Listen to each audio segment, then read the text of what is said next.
The You rain think had been that toy will falling save for you, 3 kid? days straight. Not a cleansing storm that scrubs the world raw and leaves everything smelling of ozone and second chances. This was Portland rain. Cold, relentless, patient as a debt collector. It seeped through concrete and cotton and skin until it found bone, and once it reached bone, it settled there like it had always belonged. The textile district wore it like a shroud. Gray brick and grayer sky bled into each other until the buildings looked like they were dissolving brick by brick into the clouds above them. Steam from the street grates tangled with exhaust fumes and coiled upward through the alleys, creating a low fog that softened every edge, muted every sound, made the whole neighborhood feel like something remembered rather than something real. Emmet Brannigan loved the rain, not in the way people love warm fires or good meals or the voices of people who care about them. He loved it the way a hunted animal loves tall grass. Rain kept people indoors. Rain erased footprints. Rain turned a 17-year-old boy into just another shadow in a city built from shadows, and shadows were invisible, and invisible meant alive. He sat in the recessed doorway of an abandoned loading dock on 4th Avenue, his back pressed against a metal door that had once been painted red, but had long since oxidized to the color of old blood. Rust flaked off against his jacket whenever he shifted. The overhang was deep enough to shield him from the worst of the downpour, and the ventilation duct from the bakery next door exhaled warm air that carried the ghosts of cinnamon rolls and sourdough loaves. On cold nights, that vent was the closest thing to a fireplace he had. On cold mornings, the smell of bread baking was the closest thing to someone cooking breakfast. 8 months. That was how long he had been out here. 243 days, though he had stopped counting somewhere around day 90, because counting made the number real, and real numbers had weight. And weight was something a boy living on scraps could not afford to carry. His clothes told the story his face had learned to hide. An oversized army surplus jacket, olive drab, 3 sizes too large with a tear in the left shoulder seam that admitted the cold like an uninvited guest. Jeans cinched at the waist with a length of nylon rope because the belt loops had rotted through weeks ago. Sneakers with soles worn so thin he could feel the texture of every crack in the pavement, every pebble, every shard of broken glass that the city scattered like confetti across its forgotten corners. His blonde hair darkened with grease, and matted flat disappeared beneath a black knit cap he had pulled from a dumpster behind a thrift store on Burnside. The cap smelled faintly of mothballs and someone else's life. At 17, Emmet Brannigan had perfected the art of being nothing. The trick was simple enough in theory. If you did not look people in the eye, they did not see you. If you did not move, you became architecture. A pile of rags, a lump of shadow, a piece of the city's furniture that everyone walked past without registering, the same way they walked past fire hydrants and parking meters and all the other objects that existed without mattering. He was not an addict. He was not mentally ill. He was not any of the things that people assumed when they saw a teenager sleeping rough. He was a boy who had learned through careful and painful education that sleeping under a bridge in January was safer than sleeping in a warm bed in the house of a man named Pemberton. The memory surfaced before he could push it down. It always did when the rain got heavy and the cold made his muscles lock up, and his body remembered what it felt like to be small and trapped in a space with no light.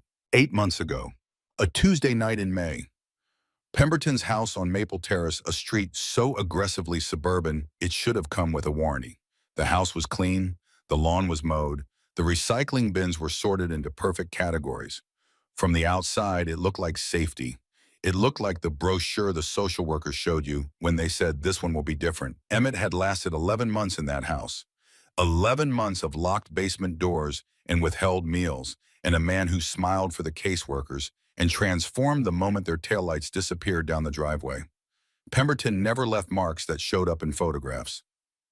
He was too smart for that. His cruelty was architectural, designed, load-bearing. He knew exactly how much pressure a child could absorb before breaking, and he kept the dial precisely 1 notch below that threshold. The night Emmet ran Pemberton had locked him in the basement for refusing to hand over a letter. A letter from a social worker named Mrs. Thornton, who had asked Emmet directly whether he felt safe in the placement. Emmet had written yes because Pemberton was standing behind Mrs. Thornton's chair smiling, and Emmet had learned that the truth did not matter when you were a foster kid. The system believed the adults, always. But Pemberton wanted the letter anyway, wanted to read it, wanted to make sure nothing had slipped through, no coded cry for help, no carefully chosen word that might plant a seed of doubt in some bureaucrat's mind. Emmet refused, not out of bravery, out of exhaustion. The refusal of a boy who had simply run out of room to retreat. The basement was cold. The door was locked. The darkness was absolute. Emmet waited until the house went quiet. Then he climbed onto a storage shelf, pushed open a narrow window at ground level, squeezed through a gap that tore the skin on both forearms, dropped into the hydrangea bushes, and ran. He did not pack a bag. He did not take food or money or a phone. He took nothing except the clothes on his back and a decision that he would rather die in the open than live in a cage. Pemberton reported him missing the next day. Told the police the boy had stolen $200 from a coffee can in the kitchen. Filed the paperwork. Checked the boxes. The state issued a warrant. Juvenile delinquency.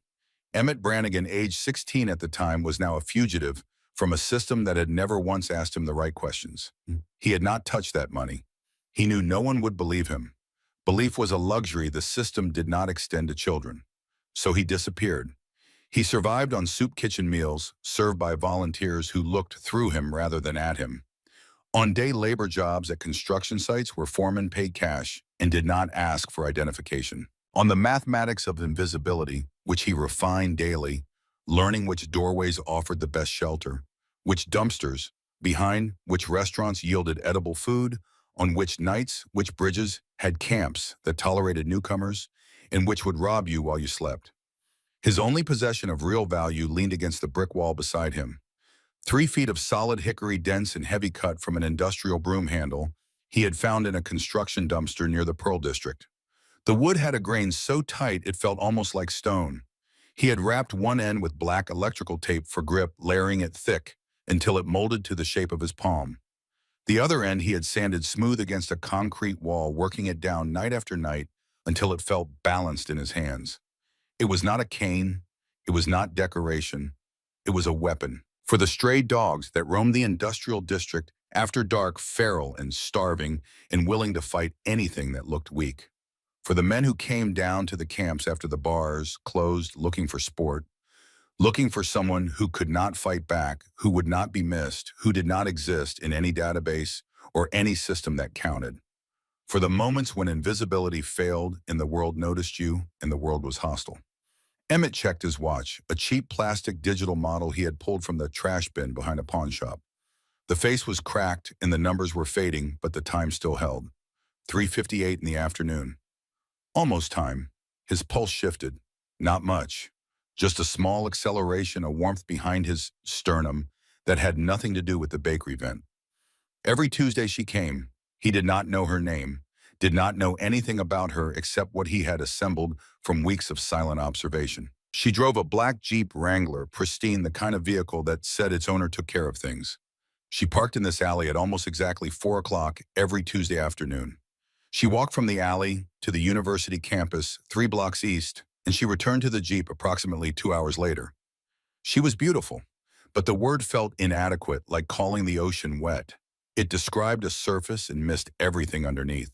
She moved with a physicality that most college-age women did not possess. There was no carefree bounce in her step, no earbuds blocking out the world, no phone-glazed oblivion. She walked with her head on a constant pivot, eyes scanning corners and roof lines and parked vehicles with the efficiency of someone who had been trained to assess threats. She wore leather jackets that fit like armor and boots heavy enough to kick through a locked door. Emmet told himself he watched her because the alley was his territory, because a good survivor tracked patterns, because knowing who came and went through your space was basic operational security.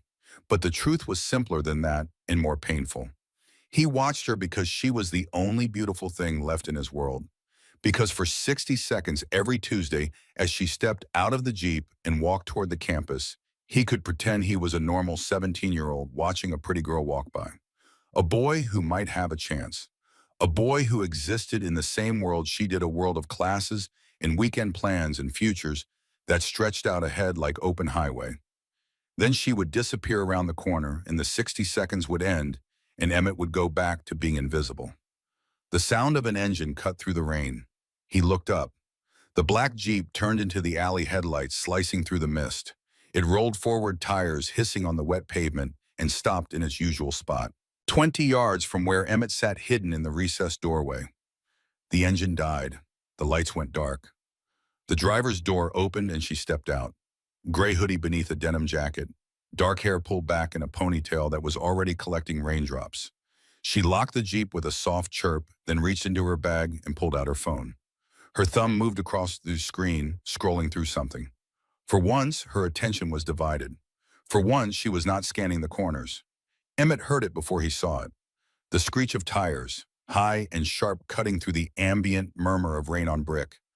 A white Ford Transit van came around the corner too fast, its rear end swinging wide on the wet asphalt. It did not slow down. It did not hesitate. It angled hard, blocking the mouth of the alley, boxing the Jeep in with the precision of something rehearsed. Emmet sat up straight. His hand found the hickory stick without conscious thought, fingers closing around the tape grip. The van's side door slid open before the vehicle had fully stopped. 3 men poured out. The first was thick-necked, gym-built, with a tattoo of a scorpion crawling up the left side of his throat. Renko. The name would come later, but the scorpion Emmet would never forget. The second wore a bomber jacket despite the rain. Tall, heavy through the chest and shoulders, with a face as flat and expressionless as a cinder-block wall. Griggs, though Emmet did not know that yet either. The third was leaner than the others. Quicker. He moved with a mechanical efficiency that suggested repetition, muscle memory, a body that had performed this exact sequence many times before. Darnell. None of them were wearing masks. That detail hit Emmet like ice water poured down his spine. His brain processed it instantly, automatically, the way a prey animal processes the snap of a twig in the underbrush. No mask meant they were not worried about being identified. No mask meant they had already decided how this ended for anyone who saw their faces. No mask meant no witnesses. The girl saw them. She dropped her phone. Her hand went into her bag, fast, reaching for something. Mace, or a taser, or maybe something more. She did not scream. She did not freeze. She pivoted. Her boot came up in a sharp, practiced arc and connected with Darnell's kneecap. The crack was audible even from 20 yards away. Darnell's leg buckled. He went down, cursing, clutching his knee, his face contorted with shock and pain. But there were 3 of them. Griggs came in from the left side, low and fast, driving his shoulder into her midsection, slamming her backward into the Jeep. The sound of her skull striking the metal door frame was a sound Emmet would hear in his sleep for months. A thick, wet thud that echoed off the brick walls and seemed to hang in the air after it was over. She sagged. Her eyes went glassy. Blood began to trickle from her hairline, mixing with the rain running down the side of her face in a thin red line. Renko grabbed a fistful of her hair and yanked her head back. Darnell, limping, enraged, grabbed her legs. They began dragging her toward the open van. Emmett's heart was slamming against his ribs so hard he could feel it in his teeth. Every instinct he had honed over 8 months of survival was screaming, "Not your business, not your fight. Stay invisible. Stay alive. You are 130 pounds of bone and hunger. They have knives. They probably have guns. You will die in this alley and no one will even know your name." He looked at the empty street beyond the van. No pedestrians, no cars, just the rain in the van and the girl being dragged toward a door she would not come back through. He looked at the hickory stick in his hands. He thought about Pemberton, about the basement, about the nights he had curled into a ball in the dark corner and pressed his hands over his ears and told himself that if he just stayed quiet, if he just made himself small enough, it would be over sooner. All those times he had looked away, all those times he had chosen invisibility over action, all those times he had survived by being nothing. Emmet was so tired of being nothing. He stood up. His legs felt disconnected from his body, moving on their own, carrying him forward without permission. One step, then another. His hand tightened around the stick until the tape bit into his palm. 20 yards. The men did not notice him. They were focused on the girl, on getting her into the van, on finishing what they had started with professional efficiency. 15 yards. Darnell was bent over, gripping her ankles, his back to Emmet. Renko was pulling her by the hair. Griggs was reaching for the van door, widening the opening. 10 yards. Emmet did not think. Thinking would have killed him. Thinking would have reminded him of the math, the physics, the certain outcome of a starving boy with a stick against three armed men. 5 yards. He raised the hickory like a baseball bat. He put everything he had into the swing. Every missed meal, every cold night, every locked door, every time someone told him he was worthless, and he believed them. The wood connected with the back of Darnell's injured knee. The sound was a dry, structural crack, like a branch snapping under too much weight. Darnell screamed. His leg folded beneath him, and he went down hard face first into the puddled rainwater. Renko spun. His eyes went wide. His mouth opened. Emmet drove the end of the stick forward like a spear, slamming it into Renko's solar plexus with both hands behind it. The impact traveled up through the hickory and into Emmet's arms. Renko's lungs emptied in a single wet gasp. He doubled over, hands clutching his chest, wheezing like a man drowning on dry land. The girl was on the ground, teed, blood running from the cut on her forehead. She looked up at Emmet with unfocused eyes, trying to make sense of what she was seeing. A filthy, wild-eyed boy, gaunt as a scarecrow, holding a stick like a sword, standing between her and three men who had been about to erase her from the world. Griggs turned toward him. He was smiling. He reached into his bomber jacket and pulled out a switchblade. 6 inches of steel that caught the gray afternoon light and threw it back in a cold, clean flash. The click of the blade locking into place was a small sound, intimate, almost gentle, but it carried the weight of absolute finality. Emmet backed up. His hands were trembling. The stick wavered in front of him like a conductor's baton in an earthquake. Griggs lunged. Emmet swung. A desperate wide arc that caught Griggs on the forearm. The impact jarred Emmet's wrists. But Griggs was riding adrenaline and rage, and the blow barely slowed him. He grabbed the stick with his free hand and yanked. Emmet flew forward, off balance, weightless for a fraction of a second. The knife came up. Emmet twisted. Instinct, reflex. The muscle memory of a boy who had spent years dodging fists and boots and thrown objects in houses where love was something that happened to other children. The blade sliced through the fabric of his jacket and drew a burning line across his ribs. The pain was immediate and enormous, a streak of fire across his left side that made his vision flash white. But Griggs had made an error. He was still holding the stick, his momentum committed to the pull, and when Emmet released his grip, the sudden absence of resistance sent Griggs stumbling backward. Emmet did not retreat. He scrambled onto the hood of the Jeep's sneakers, sliding on the wet metal, and launched himself at Griggs. His heel caught the man square in the bridge of the nose. Cartilage crunched. Blood sprayed. Griggs staggered back, roaring, both hands going to his face. Behind him, Renko had recovered enough to breathe. He reached into his waistband and pulled out a handgun. Black, compact. The barrel seemed to absorb light rather than reflect it. Time fractured. Emmet saw everything with a clarity that felt surgical. The raindrops frozen in midair. The blood on Griggs's face mixing with the rainwater on the pavement. The girl on the ground, her eyes suddenly sharp, focused her hand inside her jacket, closing around something. The gun came up. Renko's hand was steady. His face was a mask of pain and fury, but his hand was steady. Then the girl moved. She pulled a yellow and black device from her jacket. A taser. She did not warn. She did not hesitate. She did not negotiate. She aimed and she fired. 2 metal prongs shot forward on thin wires and embedded themselves in Renko's neck and shoulder. 50,000 volts of electricity locked every muscle in his body rigid. His back arched. His fingers spasmed open. The gun clattered to the wet pavement. He fell like a tree cut at the base, twitching and convulsing in the puddles. Griggs' blood, streaming through his fingers, looked at Renko on the ground, looked at the gun in the puddle, looked at Emmet standing on the hood of the Jeep, bleeding and breathing hard, holding nothing but his fists. Darnell was still down, clutching his destroyed knee, whimpering. Griggs did the math. It took less than a second. He grabbed Renko under the arms and began dragging him toward the van. Darnell hobbled after them, leaving a trail of blood on the wet asphalt. The van's engine roared. Tires spun and smoked on the slick pavement. The vehicle lurched forward, sideswiped a dumpster with a shriek of metal, and disappeared into the rain. Silence. Emmet stood on the hood of the Jeep. His chest was heaving. His entire body was vibrating with adrenaline that had no outlet. Rain fell on his upturned face and mixed with sweat and blood. And something else. His side burned where the blade had opened the skin, a long, shallow cut that pulsed hot with every heartbeat. Then he heard sirens. The sound hit him harder than the knife. Sirens meant police. Police meant questions. Questions meant identification.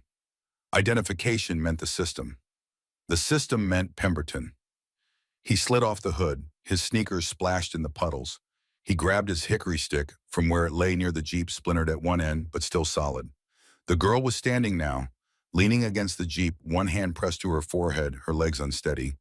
But her eyes were locked on him, sharp, seeing everything. "You are bleeding," she said. "So are you," Emmet managed. His voice came out rough, unused. Words were dangerous things. Words made you visible. The sirens grew louder. "I have to go," he said. "Wait." She reached toward him, but did not touch. Her hand hung in the air between them. "What is your name?" "Does not matter. Please. You saved my life." He looked at the gun lying in the puddle near the front tire. "Hide that," he said. "Do not tell them I was here. They will put me back in the homes." She stared at him. Back in the homes. The words landed on her face and rearranged something there. Understanding, horror, recognition. But Emmet was already moving. He turned toward the deep shadows of the textile district, toward the maze of abandoned loading docks and boarded-up warehouses where the city lost interest in looking. "Thank you," she called after him. Her voice cracked on the second word. Emmet did not look back. He ran, one hand pressed to his bleeding side, and the rain swallowed him whole. Rowan Calloway was running a straight flush when the phone rang. The Steel Reapers clubhouse occupied a converted auto body shop on Portland's industrial east side. Concrete floors stained with decades of motor oil. Exposed steel beams hung with banners and flags, and the kind of motorcycle parts that qualified as industrial sculpture.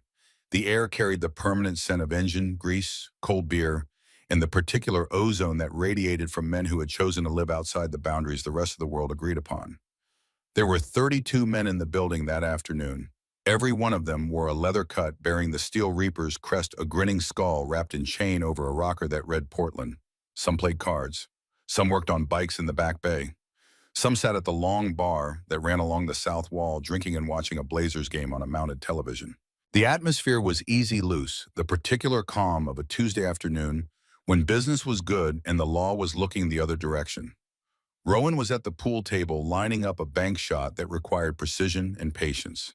His leather cut, more faded and more decorated than anyone else's in the room, creaked softly as he leaned across the green felt.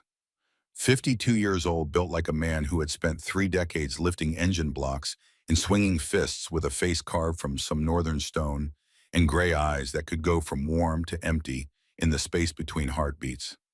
His phone buzzed in his pocket. He ignored it. The shot mattered. The cue ball kissed the 7, sent it off 2 rails, and dropped it into the corner pocket with a satisfying snap. His phone rang again. And again. "Answer the phone," Dex Sledge said from across the table. The club's vice president was a man whose arms were thicker than most people's thighs, with a beard that had achieved a kind of geological permanence. Rowan straightened and pulled out the phone. The name on the screen changed everything. Officer Whitfield, a Portland PD detective who existed in the gray space between law enforcement and the Steel Reapers' sphere of influence. Whitfield only called when the world was about to tilt. Rowan stepped away from the table and pressed the phone to his ear. St. Jude's Hospital. Whitfield's voice was clipped, compressed, delivering bad news with surgical efficiency. "Trauma unit. Your daughter." The room went silent. 32 men in leather, every one of them a convicted felon, or close enough, all watching their president. They could read the change in his posture, the way a herd reads a predator's approach. The shoulders locking, the jaw tightening, the eyes going flat and cold. "She is alive," Whitfield continued quickly. "Head injury. Stitches. But she is alive. Someone tried to grab her. Professional. Snatch and grab in broad daylight." Rowan hung up. He did not need to hear more. He looked around the room at the men who called him brother. Men who had bled with him, done time with him, buried friends with him. They saw his face and they knew. "Saddle up," Rowan said. His voice was quiet, but it traveled to every corner of the building, and it vibrated in the concrete floor beneath their boots. Someone touched Maeve. The clubhouse erupted. 20 motorcycles screaming into St. Jude's parking lot at the same time was the kind of arrival that made hospital security reconsider career choices. The emergency room entrance became a wall of leather and chrome and barely restrained vice violence. Nurses stepped aside. Orderlies pressed against walls. A security guard started toward the automatic doors, saw what was coming through them, and decided that his shift had just ended. Rowan found Maeve on the fourth floor. Private room, curtains drawn, an IV line in her arm, 6 stitches and a cut near her hairline, a concussion, a bruise on her cheek already turning the color of a storm cloud. She looked small in the hospital gown, fragile in a way that made Rowan's scarred hands tremble. He sat in the plastic chair beside her bed and took her hand. His fingers, mapped with old scars and engine grease that never fully washed away, were careful, gentle. Who, he said, one word, quiet enough to be a whisper, heavy enough to be a death sentence. Maeve's eyes were red-rimmed, exhausted, but sharp beneath the fatigue. 3 men, she said, white van, had Miller and Sons plumbing on the side. No masks. Sledge spoke from the doorway. Fake plates. Van was stolen 2 days ago from a construction yard in Beaverton. They had me, Dad. Maeve's voice cracked on the word. They had me, and I could not stop all 3. But they did not take you, Rowan said. How? Maeve hesitated. She remembered the boy, wild-eyed and starving, bursting out of the shadows with a stick in his hands and nothing in his future. She remembered his voice, raw and cracked, telling her to run. She remembered him standing on the hood of her Jeep like some ruined angel, bleeding and shaking and refusing to fall. She remembered what he said. Do not tell them I was here. They will put me back in the homes. I fought them off, Maeve lied. Tased one. They ran when they heard sirens. Rowan studied his daughter's face. He had known her for 20 years. He knew every tell, every micro-expression, every shift in her breathing that signaled the gap between what she was saying and what she was thinking. She was lying. He was certain. 3 professionals, Rowan said quietly, and you handled them alone. Maeve met his eyes and held them. I handled it, Dad. Rowan kissed her forehead above the stitches. He walked out to the hallway where Sledge and Flint, the club's sergeant-at-arms, were waiting. She is protecting someone, Rowan said. Flint cracked his scarred knuckles. Who?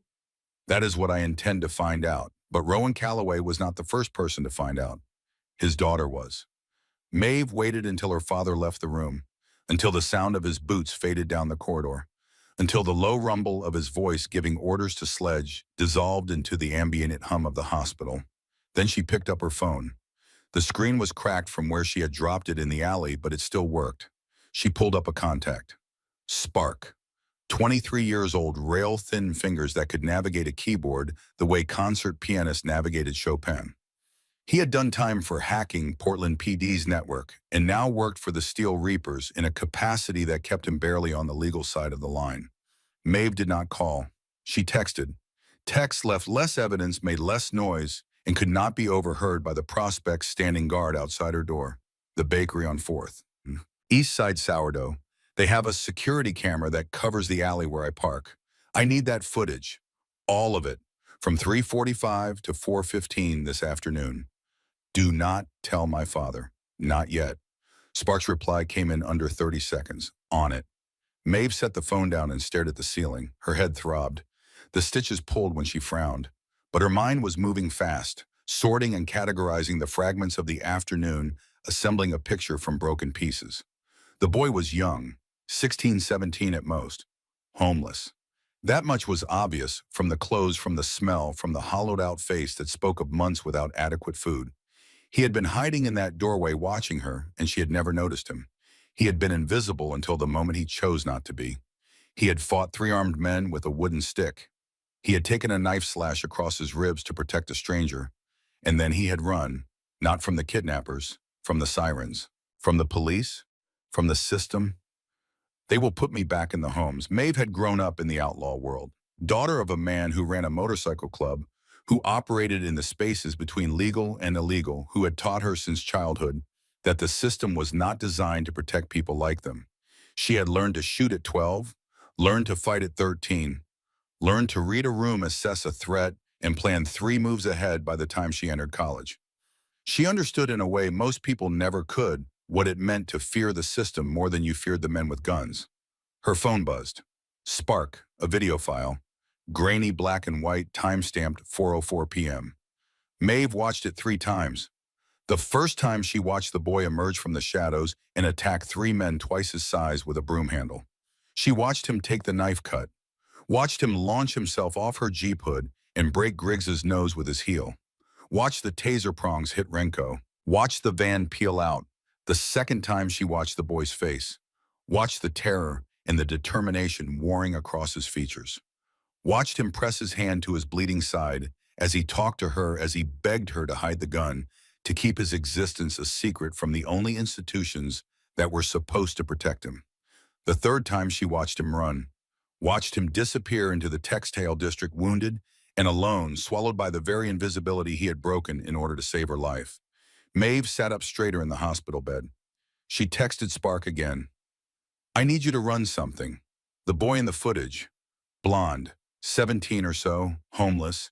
He said they would put him back in the homes. That means he is in the foster system. Check juvenile records, runaway reports, missing persons, anything in Multnomah County in the last year involving a teenage boy who disappeared from a foster placement. The reply took longer this time, 20 minutes. Maeve spent them staring at the paused video, at the frozen frame of a boy standing on the hood of her Jeep with blood soaking through his jacket and a stick in his hands and nothing else in the world. Spark's message arrived with an attachment, a scanned mugshot from 2 years ago. A boy with a bruise on his cheek looking at the camera with the resigned expression of someone who had stopped expecting anything from the people holding the camera.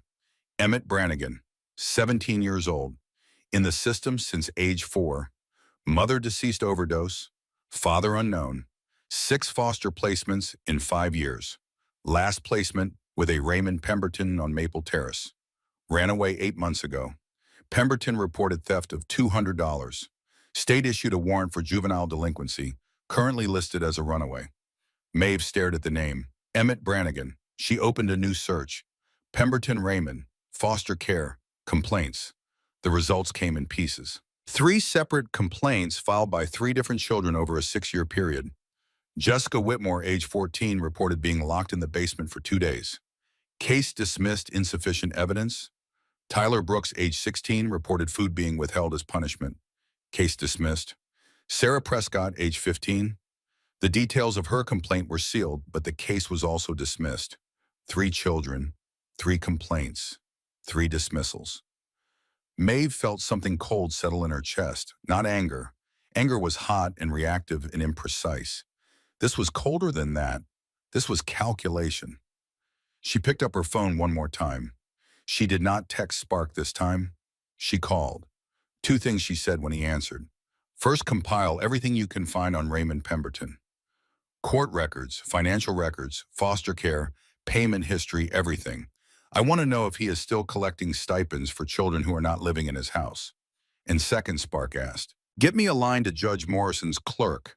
I need the warrant on Emtt Brannigan withdrawn before we find him.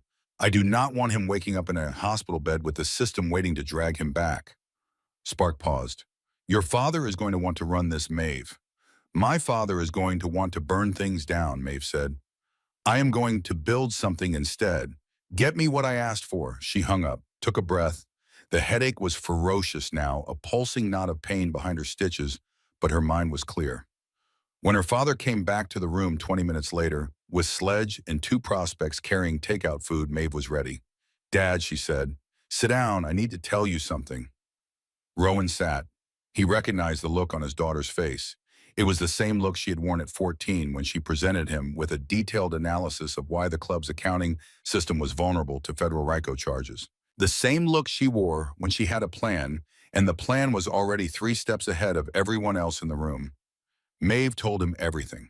The bull, the stick, the knife wound, the plea to hide the gun, the fear of the system. She showed him the footage. She showed him the juvenile record. She showed him the 3 dismissed complaints against Pemberton. Then she laid out her plan. We find this boy before the cartel does. We get him medical care. But before any of that matters, we neutralize Pemberton. Because if we find Emtt and Pemberton still has legal custody, the system will hand him right back. I have already started the process to withdraw the warrant. Spark is compiling a fraud case against Pemberton, and I am working the legal channels through Morrison. Rowan stared at his daughter. The footage of the fight was still frozen on her phone screen between them. "You have been busy," he said. "That boy is bleeding somewhere in this city right now because he saved my life. I am not going to let him wake up to find out the system still owns him." Rowan looked at the frozen image of Emmet Brannigan standing on the hood of a Jeep with a stick in his hands and the posture of someone who had already accepted he was going to die. He nodded. "What do you need from me?" he asked. It was the right question. The question of a man who understood that his daughter was not asking for permission. She was assigning him a role. "Manpower," Maeve said. "Every prospect, every hang-around, every brother. Shelters, bridges, soup kitchens, camps. We are looking for a blond boy 17 carrying a hickory stick. He is wounded and scared, and he has spent 8 months learning to be invisible. He will not be easy to find. And when we find him, we bring him somewhere safe. We do not scare him. We do not grab him. He has been grabbed enough. We approach with care and we give him a choice. The first real choice anyone has given him in 17 years. Rowan stood. He looked at Sledge, who had been listening from the doorway. "You heard her," Rowan said. "Every man we have. Tear this city apart. Treat the boy like royalty." Sledge nodded once and disappeared. Rowan turned back to Maeve. "And the men who did this to you?" Maeve's eyes went hard. "One thing at a time. The boy first. He is hurt and alone, and those men are hunting him too. We find Emmet Brannigan before they do. Everything else comes after." Rowan studied his daughter for a long moment. Then he did something he rarely did. He smiled. "You are more dangerous than I ever was," he said. "I learned from the best," Maeve said. "Now go." Midnight found Emmet Brannigan huddled beneath the I-5 overpass, shivering inside a sleeping bag that smelled of mildew and someone else's misery. The cut on his ribs had stopped bleeding, but the wound was angry now, hot to the touch. The edges were swollen and puckered, radiating heat into the surrounding skin. He had cleaned it with vodka he'd taken from a man passed out near the overpass, support columns pouring the alcohol directly into the wound while biting down on a strip of leather to keep from screaming. The pain had been extraordinary, a white flash that erased thought and language and left only animal response. It needed stitches. It needed antibiotics. It needed a hospital. But hospitals meant the system, and the system meant Pemberton, and Pemberton meant the basement, and the basement meant the dark, and the dark meant everything he had run from 8 months ago. He lay on his cardboard mattress with the hickory stick beside him, close enough to grab. Sleep would not come. Every time he closed his eyes, he saw the knife, saw the gun barrel rising, saw the girl's blood mixing with the rain. Footsteps, not the shuffling, directionless movement of homeless people navigating their nightly routines. These footsteps were deliberate, coordinated, multiple sets moving in formation. Emmett's eyes snapped open. Flashlights off, a voice from the darkness clipped and professional. The cop said the kid ran toward the waterfront.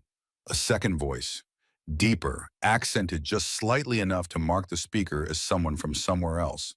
"The girl saw us, but she is connected. Touching her again triggers a war we are not ready to fight. The boy, though, the one who smashed Darnell's knee, he is a loose end. He dies tonight." A third voice, smooth, cultured, carrying the calm authority of someone accustomed to giving orders and having them followed without question. "He does not die. He disappears. There is a difference." The smooth voice continued. "The employer wants him alive. Think about it. The girl's father runs the Steel Reapers, the angels of Portland's underworld. We failed to deliver the daughter, but if we have the boy who saved her, we have leverage. We trade him, force the father to choose. His daughter for the hero. What do you think he chooses, Silence?" Then the deeper voice. "Both. He chooses both and sends 50 men to take them. Then we negotiate from a position of strength. The boy is our insurance policy. Find him." Emmet stopped breathing. The words reassembled themselves in his mind, each one clicking into place with the precision of a locking mechanism. They were not just hunting him to silence a witness. They were hunting him to use him, to capture him and offer him as bait to dangle his life in front of Maeve's father and force a choice that would drag her back into danger. Because of him, because he had stepped out of the shadows with a stick in his hands and changed the equation, and now his existence was a variable that endangered the only person he had tried to protect. Flashlight beams swept across the underside of the bridge. They moved in systematic patterns, covering ground with the efficiency of men who had done this before. The beams illuminated the sleeping forms of other homeless people, the shopping carts and tarp shelters and cardboard nests that constituted the architecture of destitution. Emmet rolled off his cardboard in absolute silence. Years of practice, years of becoming nothing at a moment's notice. He pressed himself flat against the concrete support pillar, fitting his body into the shadow where the column met the ground. The beams came closer. Check behind those pillars, footsteps, right toward him. Emmet closed his eyes and became invisible. The man stopped directly in front of the pillar. So close, Emmet could smell him. Cigarettes and leather and expensive cologne and gun oil. The flashlight beam played across the concrete inches from Emmet's face, illuminating the graffiti and the grime and the small dark stain where rain had carried pigeon droppings down from the overhead structure. 10 seconds. The longest 10 seconds of Emmet's life. The man's radio crackled. Anything negative. Just junkies and trash. Keep looking. He is wounded. He cannot have gone far. The footsteps moved on. The beams swept it elsewhere. Emmet waited. His lungs burned. Stars danced at the edge of his vision. He held his breath until holding it any longer would have meant unconsciousness, then released it through his nose in a thin, controlled stream. Around him, the camp was stirring. Other homeless people, roused by the flashlights, and the voices were gathering their belongings and melting into the darkness. They knew the rules. When trouble comes, you vanish. You do not watch. You do not help. You disappear and hope the trouble was looking for someone else. No one stays. No one helps. You are on your own. Emmet waited until the flashlights were gone. Then he grabbed his stick and his sleeping bag and crawled away from the bridge on his belly, moving through the darkness with the slow, deliberate stealth of a boy who had spent 8 months learning to move without being seen. He could not stay under the bridge. They knew about it now. They would come back at dawn or before dawn with more men and better equipment. Thermal scopes, maybe. Dogs. Things that invisibility could not defeat. He needed somewhere bigger. Somewhere with so many hiding places that even a systematic search would take days. The old railyard on the eastern edge of the industrial district. A graveyard of rusted boxcars and shipping containers stacked in towers spread across 30 acres of abandoned tracks and crumbling infrastructure. Dangerous territory claimed by different groups at different times, but vast enough that a boy who knew how to be quiet could disappear inside it for weeks. Emmet moved through the pre-dawn streets in the rain. Alley to alley, shadow to shadow, his side burned with every step, the wound pulling and tearing, fresh blood seeping through the jacket he had pressed against it. He was leaving a trail he knew. Dark drops on the wet pavement that the rain would wash away eventually, but not immediately. By the time he reached the rail yard, the eastern sky had begun its slow transformation from black to deep purple. The rain had stopped, leaving every surface wet and gleaming under the industrial lights. Emmet slipped through a gap in the chain-link fence and disappeared into the forest of rusted steel. He found a boxcar in a forgotten siding. The door was jammed half open, just wide enough to squeeze through. Inside, it smelled of decay and rust and the particular mustiness of spaces that had been abandoned so thoroughly that even rats had lost interest. Sections of the floor had rotted through, exposing the tracks below. Emmet found a solid corner and collapsed into it. He pulled the sleeping bag around his shoulders and the burlap sacks he found scattered on the floor over his legs. Fever had begun to set in. His skin felt too tight. His teeth chattered despite the layers. The darkness around him pulsed and breathed with shapes that were not there. He clutched the hickory stick against his chest. "You should have walked away," he whispered to himself. His voice echoed in the empty car, came back to him, sounding thin and strange. "You could be safe right now." But even as he said it, he knew there was no safe. Not in Pemberton's house, where safety was a lie told with a smile and enforced with a locked door. Not in the system, where safety was a file number and a statistic. Not even on the streets, where safety was just a temporary absence of immediate violence. "I am not like Pemberton," Emmet whispered through chattering teeth. "I do not look away." The fever pulled him under. His grip on the stick loosened, but did not release. Even in delirium, even in the shaking, sweating darkness of infection and exhaustion, his fingers stayed wrapped around the only thing he owned, the only thing that had kept him alive, the only friend he had in a city of 600,000 people who did not know his name.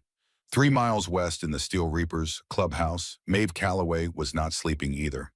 She sat at a folding table that Spark had converted into a command station. A map of Portland was spread across the surface marked with red circles at every known homeless camp, every shelter, every bridge encampment, every abandoned building where a wounded teenager might seek refuge. Blue lines traced the routes between them, showing search patterns she had assigned to pairs of riders who were already out in the city working through the rain and the dark. Her phone was hot from use. She had been on calls for hours, Spark running digital traces, Officer Whitfield providing police scanner updates, Judge Morrison's clerk who had been woken from sleep and was not happy about it, but who understood that when a Calloway called, you answered. The warrant on Emmet Brannigan had been withdrawn 40 minutes ago. Judge Morrison's signature effective immediately. The juvenile delinquency charge was being reviewed and would be dropped by morning. Spark had also delivered the Pemberton file. 3 foster children currently listed at his address. Only one actually living there. The other 2 had run away months ago unreported because Pemberton was still cashing their monthly stipend checks. Federal foster care fraud. Enough to put him away for years if the right people received the evidence. Maeve had the evidence compiled and ready. She was not going to send it yet. Timing mattered. Leverage required precision. She looked at the map. Somewhere in this city, in the rain and the dark, a 17-year-old boy was bleeding and alone and being hunted by men who wanted to use him as a bargaining chip to get to her. Because of her. Because he had saved her life, and now his life was in danger because of the connection to her. She picked up a red marker and drew a line on the map tracing the route from the Textile District alley east toward the waterfront. He had run east. The camera footage confirmed that. He was wounded, which limited his range. He was smart, which meant he would avoid obvious shelters where people might recognize a new face. He would look for somewhere large, somewhere complex, somewhere with multiple exits and hiding places. Her eyes settled on the railyard. Maeve circled it in red. She picked up her phone and called Flint. First light, she said. I want a full team at the Eastern Railyard. 4 bikes, 2 SUVs. I am coming with you. Flint's voice was careful. Your father might have opinions about that. My father can express his opinions when we get back. The boy has been brutalized by men his entire life. If he sees 20 bikers coming at him, he will run, and in his condition, running might kill him. He needs to see my face. I'm the only person in this city he has a reason to trust. A pause. Then Flint said, I will have the team ready at 5. Maeve hung up. She stared at the red circle around the rail yard for a long time. Then she picked up a second marker, blue this time, and wrote a single word next to it. Emmet. When he opened his eyes, she intended to make sure the world looked different than it had when he closed them. No warrant, no Pemberton, no system waiting to swallow him whole. Just a choice, a real choice, the first one anyone had ever given him. She owed him that much. She owed him more than that. But a choice was where it started. Outside, the Portland rain resumed its patient work, washing the alleys clean, filling the gutters, erasing the bloodstains from the pavement where a boy with a stick had stood his ground and changed 2 lives forever. Maeve turned off the desk lamp, lay down on the clubhouse couch, and set her alarm for 4:30 in the morning. She did not sleep. She planned. Dawn came to Portland the way a bruise comes to skin, slow, discolored, spreading from the eastern horizon in shades of purple and sick yellow that gave the city the look of something that had been hit and was still deciding whether to get back up. Emmet Brannigan woke to the sound of his own teeth chattering. For a moment, he did not know where he was. The fever had turned the night into a series of disconnected images, memories shuffled out of order like a deck of cards thrown down a stairwell. Pemberton's basement, the alley, the knife, the girl's blood in the rain, a locked door, a scorpion tattoo, a hand reaching for him in the dark. Then the rust smell hit him, and the boxcar reassembled itself around him. The rotted floor, the jammed door letting in a blade of gray morning light, the burlap sacks over his legs, the sleeping bag wrapped around his shoulders damp with sweat. His side was on fire. He peeled back his jacket and looked at the wound. The shallow cut from the switchblade had become something else overnight. The edges were swollen and red, radiating outward in angry streaks that crawled across his ribs like the roots of some toxic plant. The skin around the wound was hot to the touch and tight with fluid. Infection, real infection. The kind that killed people who did not have access to antibiotics in sterile environments, in the basic infrastructure of medical care that the rest of the world took for granted. Emmet pressed the jacket back against his side and forced himself to sit up. The world tilted, steadied, tilted again. His vision was doing something strange, pulsing at the edges, contracting and expanding with his heartbeat. He gripped the hickory stick and used it to lever himself to his feet. His legs shook. His knees felt like they were filled with sand. But he stood. Outside the boxcar, the rail yard stretched in every direction. Rows of shipping containers stacked 3 and 4 high, creating canyons of rusted steel. Abandoned boxcars sitting on tracks that had not seen a locomotive in years. Concrete loading platforms crumbling at the edges. Weeds pushing up through every crack, the slow, patient work of nature reclaiming what industry had abandoned. Emmet needed water. He needed food. He needed antibiotics. He needed approximately 17 things he did not have and was not going to get, so he settled for what he could control. He studied the terrain. The rail yard was a maze, and mazes favored the small. Narrow gaps between containers that a lean boy could slip through, but a large man could not. Overhead routes along the tops of stacked containers that provided line of sight in every direction. Multiple exits north, south, east, through gaps in the perimeter fence. He memorized the layout the way a general memorizes a battlefield, because that was what it was about to become. They would come. He was certain of that. The men from the van, the smooth-voiced one, and the brute with the broken nose, and whoever else they brought with them. They would come because he was a loose end, and because they wanted to use him as leverage, and because men like that did not leave variables unresolved. Emmet heard them before he saw them. The crunch of gravel, methodical and deliberate, multiple sets of boots moving in a coordinated pattern that spoke of training and discipline. Not the random footfalls of scavengers or homeless people passing through. These were hunters working a grid. He pressed himself against the interior wall of the boxcar and peered through a crack in the rusted steel. 3 figures moved through the container canyon 50 yards to the south. The first was Voss. Emmet did not know the name, but he recognized the type. Lean, controlled, moving with the fluid economy of a man who had learned violence as a craft rather than a compulsion. He wore a tactical vest over dark clothing and carried a rifle with the casual comfort of an extension of his own body. Everything about him suggested professionalism, precision, a man who did not make mistakes and did not tolerate them in others. Behind Voss came Griggs, the brute from the alley. His nose was taped and both eyes were blackened from where Emmett's heel had rearranged the cartilage of his face. He moved with the rigid posture of a man held together by rage, a walking grievance looking for a target. He carried a combat knife in a thigh sheath and a pistol on his hip. Darnell brought up the rear, limping badly, his destroyed knee wrapped in a compression brace, using a length of pipe as a makeshift crutch. He had no business being in the field. His presence meant one of 2 things. Either they were short on manpower, or Darnell had insisted on being there for the satisfaction of watching the boy who had crippled him die. Emmet pulled back from the crack. His heart was pounding so hard he could feel it in the wound on his ribs, each beat pushing fresh pain through the infected tissue. 3 men, armed, professional, and he had a stick. He assessed his assets, the hickory staff, his knowledge of the terrain, limited but growing, the fact that he was small enough to fit through spaces they could not. And one other thing, the thing that had kept him alive through 8 months on the streets and through Pemberton's house before that, he knew how to be hunted.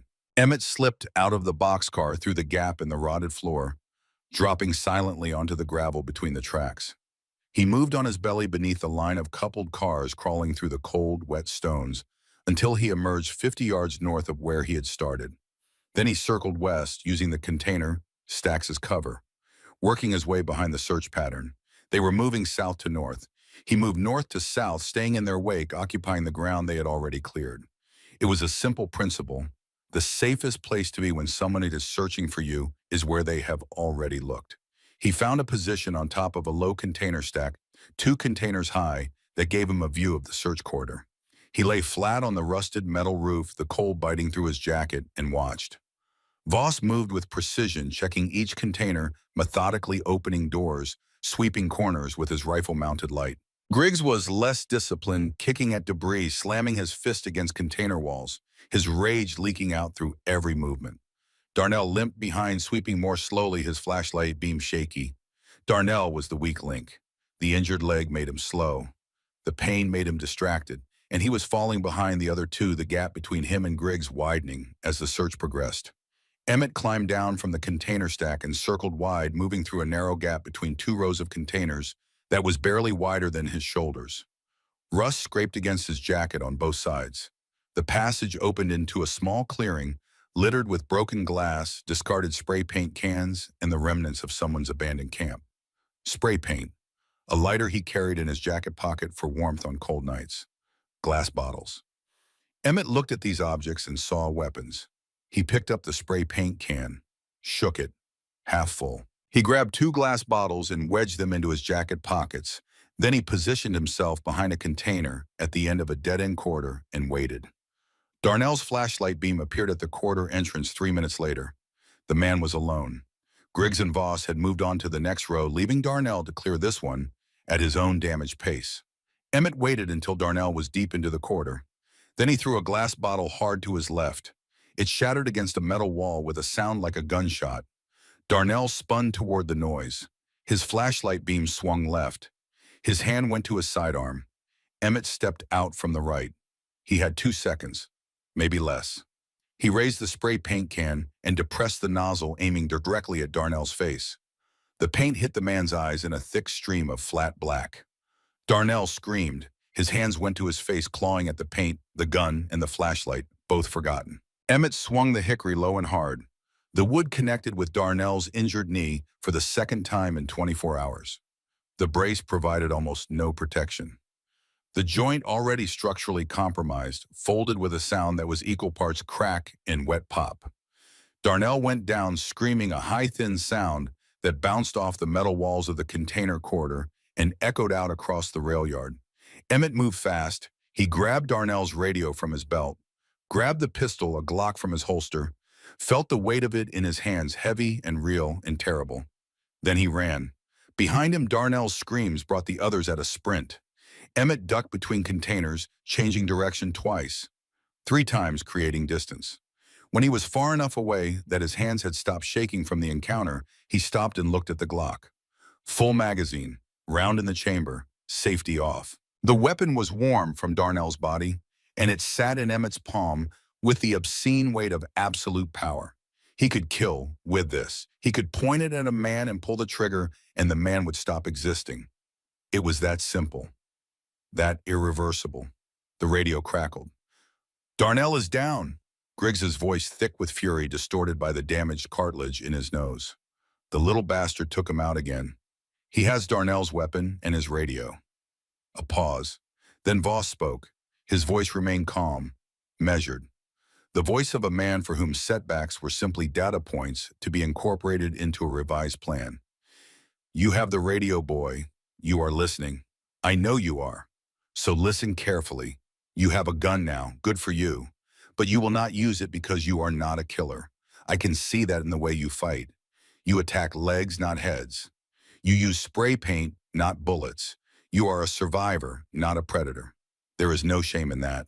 But it means you are holding a tool you will not use, and tools you will not use are just weight." Emmet pressed himself against a container and listened. Voss continued. "Let me tell you how this ends. We take you alive. We trade you. The girl's father, the one who runs the Steel Reapers, he thinks you are a hero. That means you have value. We offer you back to him in exchange for his daughter. He gets to play the noble protector. We get what our employer paid for. Everyone walks away." The smooth voice paused. "Or you make us work for it.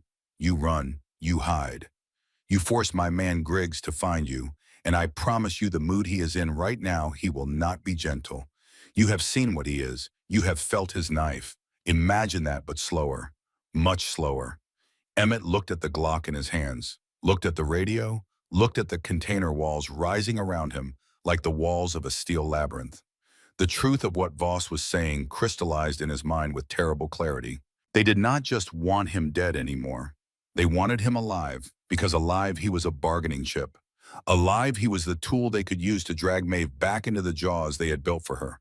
If they captured Emmet, they would use his life to leverage hers. They would force her father to make an impossible choice, and regardless of which way that choice fell, Maeve would be in danger. Because of him. Because he had stepped out of the shadows with a stick and connected himself to her, and now that connection was a chain that the Sonora cartel intended to use as a leash. Emmet made a decision. He ejected the magazine from the Glock, racked the slide, catching the chambered round as it spun free. Then, with fingers that were clumsy from fever and cold, and the fine motor degradation that comes with blood loss, he field-stripped the weapon. He had seen it done once. An old veteran at the I-5 camp, a man named Wallace who had lost his mind to war, but whose hands still remembered the drills. Emmet had watched those hands disassemble and reassemble a Beretta with the mechanical precision of a machine over and over, a meditation practiced in muscle and metal. Emmett's hands were not as sure.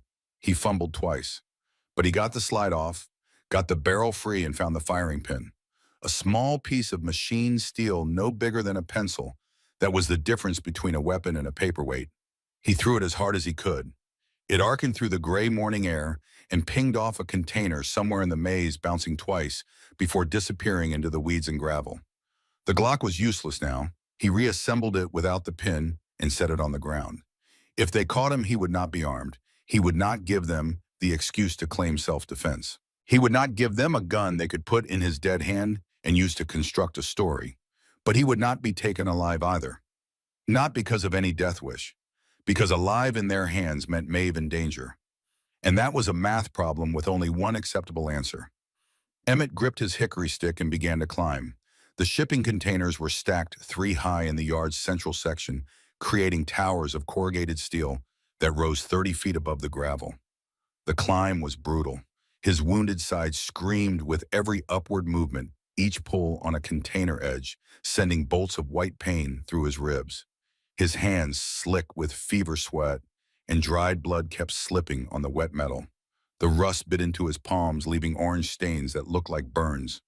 But he made it to the top. From 30 feet up, the rail yard spread beneath him like a rusted chessboard. He could see the perimeter fence on 3 sides of the gap he had entered through the weed-choked access road that led to the industrial quarter. He could see the 2 remaining hunters, Voss and Griggs, working through the maze below with methodical patience, and he could see something else. In the growing light from this elevation, he could see the skyline of Portland to the west, the bridges spanning the Willamette, the green hills beyond. A city of 600,000 people going about their mornings brewing coffee, driving to work, living lives that included walls and roofs and breakfasts and the assumption that the day would not end in violence. Emmet lay flat on the container roof and pressed his cheek against the cold metal. The sun was burning through the cloud cover, now weak but present, and it warmed his face for the first time in days. Below, Voss stopped. He raised his rifle and scanned the container stacks through his scope. The optics swept across the tops of the steel towers with slow, patient precision. Emmet stopped breathing. The scope passed over his position, stopped, came back. "I see you," Voss called out. His voice carried across the yard, calm and conversational, as if they were discussing the weather. "Come down, kid. Make it easy." Emmet did not move. "Have it your way." 2 shots. The rifle cracked twice, the reports deafening in the open air. Sparks erupted from the container roof inches from Emmett's head. He scrambled backward, pressing himself flat, his heart hammering against the metal beneath him. Pinned, 30 feet in the air, with nowhere to go. Voss below, with a rifle. Griggs somewhere in the maze, climbing, hunting, carrying a knife and a grudge that had been sharpened by humiliation into something that went beyond professional duty into the personal. Emmet heard boots on metal, the clang of someone ascending a container stack to the south. Griggs, coming up. The radio on Emmett's belt crackled. Voss's voice directed at Griggs this time, but transmitted on the open channel. "Take him alive if you can. Break what you need to break. Legs, arms, ribs. But keep him breathing. He is worth nothing. Dead." Griggs did not respond on the radio. He did not need to. Emmet could hear him climbing each footfall on the container rungs, deliberate and heavy with intent. Emmet crawled to the edge of the container roof and looked down. The north side dropped 30 feet to open gravel. The south side connected to the adjacent stack through a narrow gap maybe 4 feet across. Beyond that stack, there was a lower section, 2 containers high, that led toward the perimeter fence. He could jump the gap. Maybe, if his legs held, if the fever did not steal his balance at the critical moment, if the wound in his side did not tear open and drop him into the space between the stacks, where he would fall 20 feet onto concrete and steel. Griggs's head appeared over the edge of the container to the south. Then his shoulders. Then all of him. He was enormous. 6.5 feet of gym-belt muscle wrapped in a bomber jacket stained with his own blood from the broken nose Emmet had given him in the alley. His face was a landscape of damage. The taped nose, the blackened eyes, the swelling that distorted his features into something barely human. He held the combat knife in his right hand, the blade catching the early light. "End of the line, Rat," Griggs said. Emmet stood. His legs trembled. His vision pulsed. The hickory stick felt like it weighed 100 pounds in his shaking hands, but he raised it, held it in front of him with both hands. "I am not running," Emmet said. Griggs smiled. It was the worst smile Emmet had ever seen, worse than Pemberton's. Pemberton smiled to deceive. Griggs smiled because he was about to do something he enjoyed. He charged. The container roof was 30 feet long and 8 feet wide. Not much room for a matador. Griggs slashed with the knife a wide horizontal arc aimed at Emmet's midsection. Emmet stepped back, sucking in his stomach, and the blade hissed through the air an inch from his jacket. He swung the stick, connected with Griggs's forearm. The impact jarred Emmet's wrists and sent a shockwave of pain through his wounded side.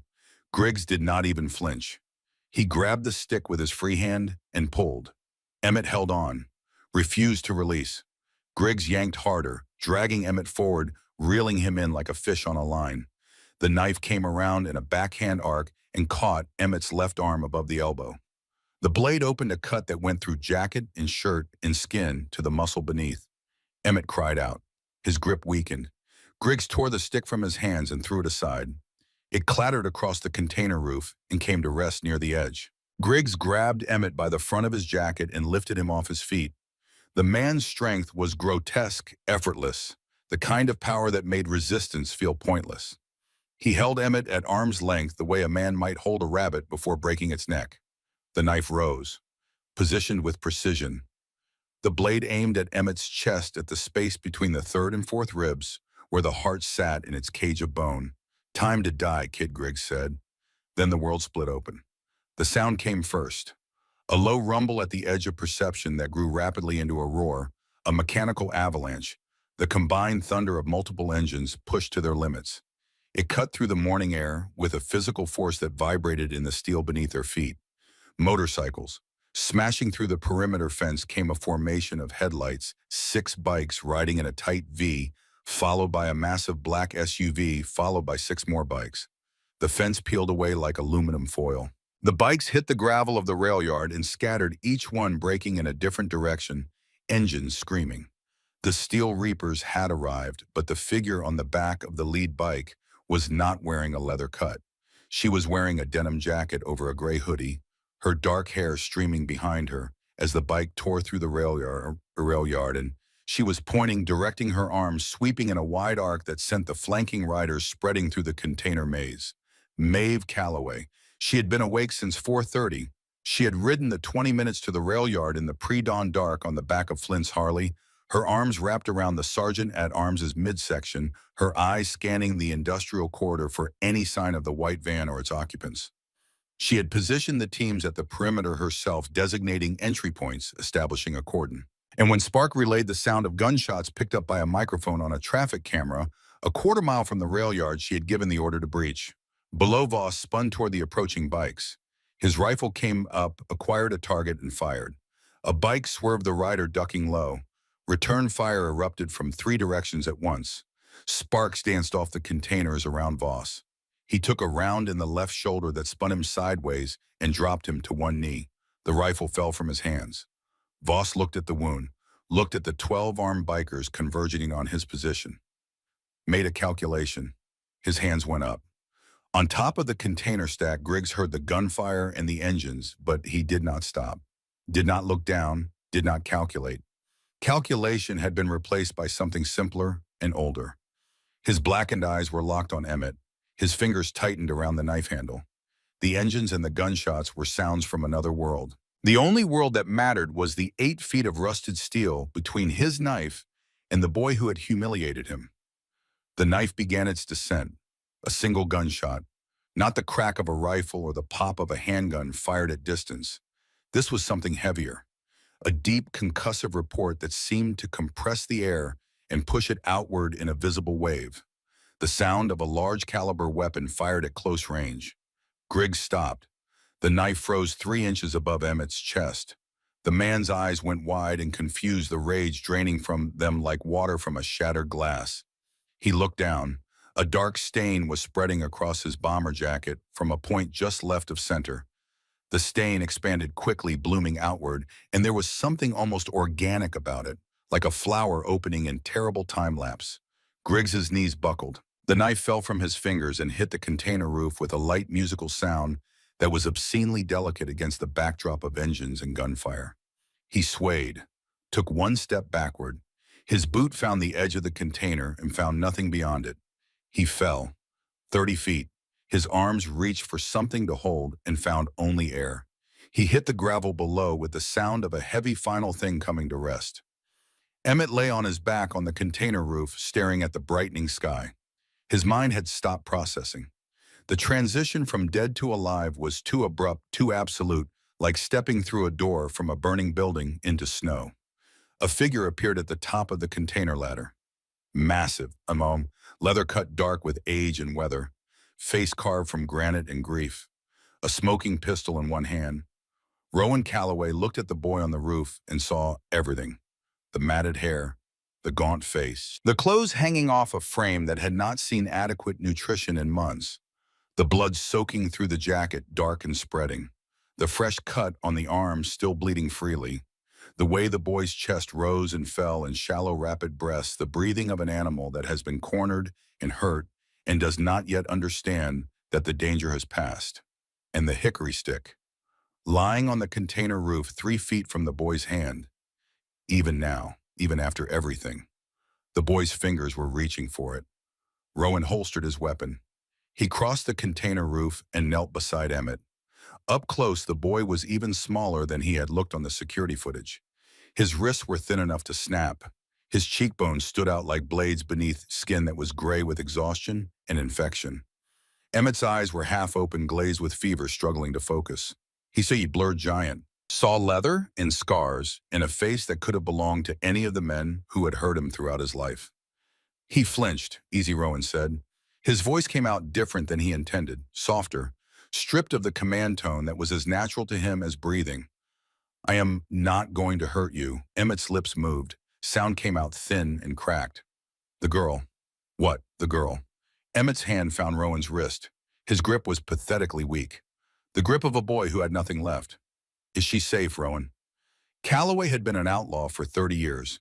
He had been shot twice, stabbed 3 times, had buried 7 brothers, had walked through violence the way most people walk through weather. He had not cried since he was 23 years old the night his own father died in a prison cell in Salem without anyone beside him. He cried now. A single tear tracked through the grime on his face. He did not wipe it away. She is safe, Rowan said. His voice broke on the word. Because of you. Emmett's eyes closed. His grip on Rowan's wrist loosened. The darkness took him. Rowan gathered the boy up, carefully, gently, mindful of the wounds and the thinness and the absolute fragility of 130 pounds of courage wrapped in skin and bone. He carried Emmet down the container ladder, 1 rung at a time, holding the boy against his chest with one arm, gripping the ladder with the other. At the bottom, Maeve was waiting. She took one look at Emmett's face, at the blood, at the gray pallor of his skin, and the part of her that was Rowan Calloway's daughter, the part that ran hot and wanted to break things, fell away. What remained was the part that calculated, that planned, that moved 3 steps ahead of crisis. Flint, she said. Her voice was steady, controlled, a voice giving orders, not asking questions. Bring the Escalade to this position. Now, Flint did not hesitate. The black SUV roared through the rail yard and skidded to a stop 10 feet from where Rowan stood holding Emmet. Maeve opened the rear door. Rowan laid the boy across the back seat. His head came to rest on a folded leather vest that Sledge had pulled off without being asked. Maeve climbed into the back beside Emmet. She pressed her hands against the wound on his ribs, feeling the heat of infection through the soaked fabric of his jacket. The blood was dark, almost black, sluggish in the way that meant the body was running out of reserves. Drive, Maeve said to Flint. St. Jude's, do not stop for anything. The Escalade launched forward. Flint put it at 90 miles an hour down the industrial corridor, running red lights forcing delivery trucks onto the curb. 6 motorcycles flanked the vehicle, blocking intersections, creating a moving corridor that nothing could penetrate. Rowan was in the front passenger seat. He turned to look at Maeve. She was bent over the boy, pressing on the wounds her hands already read. Her face held an expression he had seen only once before, on the night her mother had gone into labor 3 weeks early, and the ambulance had been 20 minutes away. Focus without fear, determination distilled to its purest chemical form. Call St. Jude's, Maeve said, not looking up. Trauma team. Tell them knife wounds, blood loss, systemic infection. Tell them we are 7 minutes out and the patient is a 17-year-old male in septic shock. Rowan made the call. He delivered the information exactly as his daughter had specified, in the tone and vocabulary she had prescribed, because in this moment she was the commanding officer and he was support, and he understood that without being told.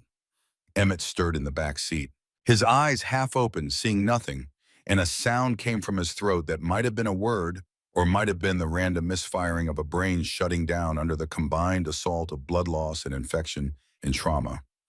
His hand moved weakly, searching the leather beside him. He is looking for the stick, Rowan said, watching from the front seat. Maeve looked at Emmett's hand, at the fingers opening and closing on nothing. She reached down to the floorboard where Rowan had placed the hickory staff, splintered and bloodstained, retrieved from the container roof. She guided Emmett's hand to it. His fingers closed around the wood and his body relaxed, settling into the leather seat with the faintest exhalation.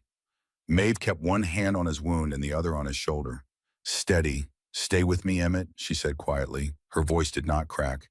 She would not allow it to crack. You did not survive all of this to die in a car.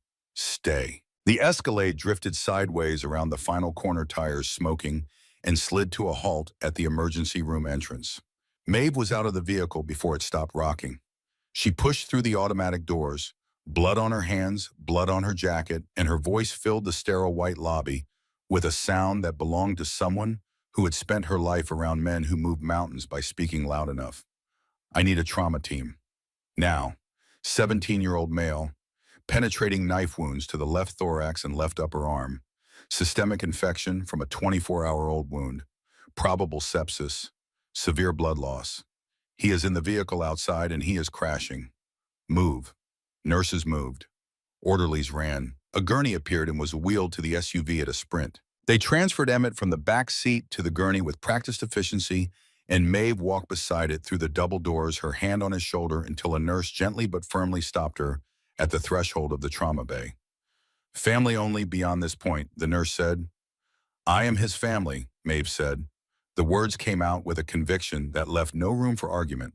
The nurse looked at her, looked at the blood on her hands, looked at the intensity in her eyes that was either love or insanity or some combination unique to people who have decided that another person's survival is not negotiable. The doors closed. The gurney disappeared. Maeve stood in the hallway with her bloody hands hanging at her sides and watched the light above the trauma bay door change from green to red. Then she pulled out her phone and went to work. The next 6 hours were the longest of Maeve Calloway's life, and she spent every minute of them in motion. She called Spark first. The warrant status, confirmed, withdrawn. Judge Morrison had signed the paperwork personally that morning, effective immediately. The juvenile delinquency charge was in the process of being dismissed. She called Spark again. The guardianship filing. Spark had drafted the petition using a template from Morrison's clerk. Emergency temporary guardianship, citing imminent danger in the absence of a suitable current placement. Morrison's office would process it as priority. She called Officer Whitfield. The railyard scene. Whitfield confirmed that the investigation would be classified as a gang dispute. Voss had been taken into custody by Portland PD. The scene would be cleaned and closed. No mention of a teenage boy. She called Mrs. Thornton, the social worker assigned to Emmett's case. The conversation was brief and precise.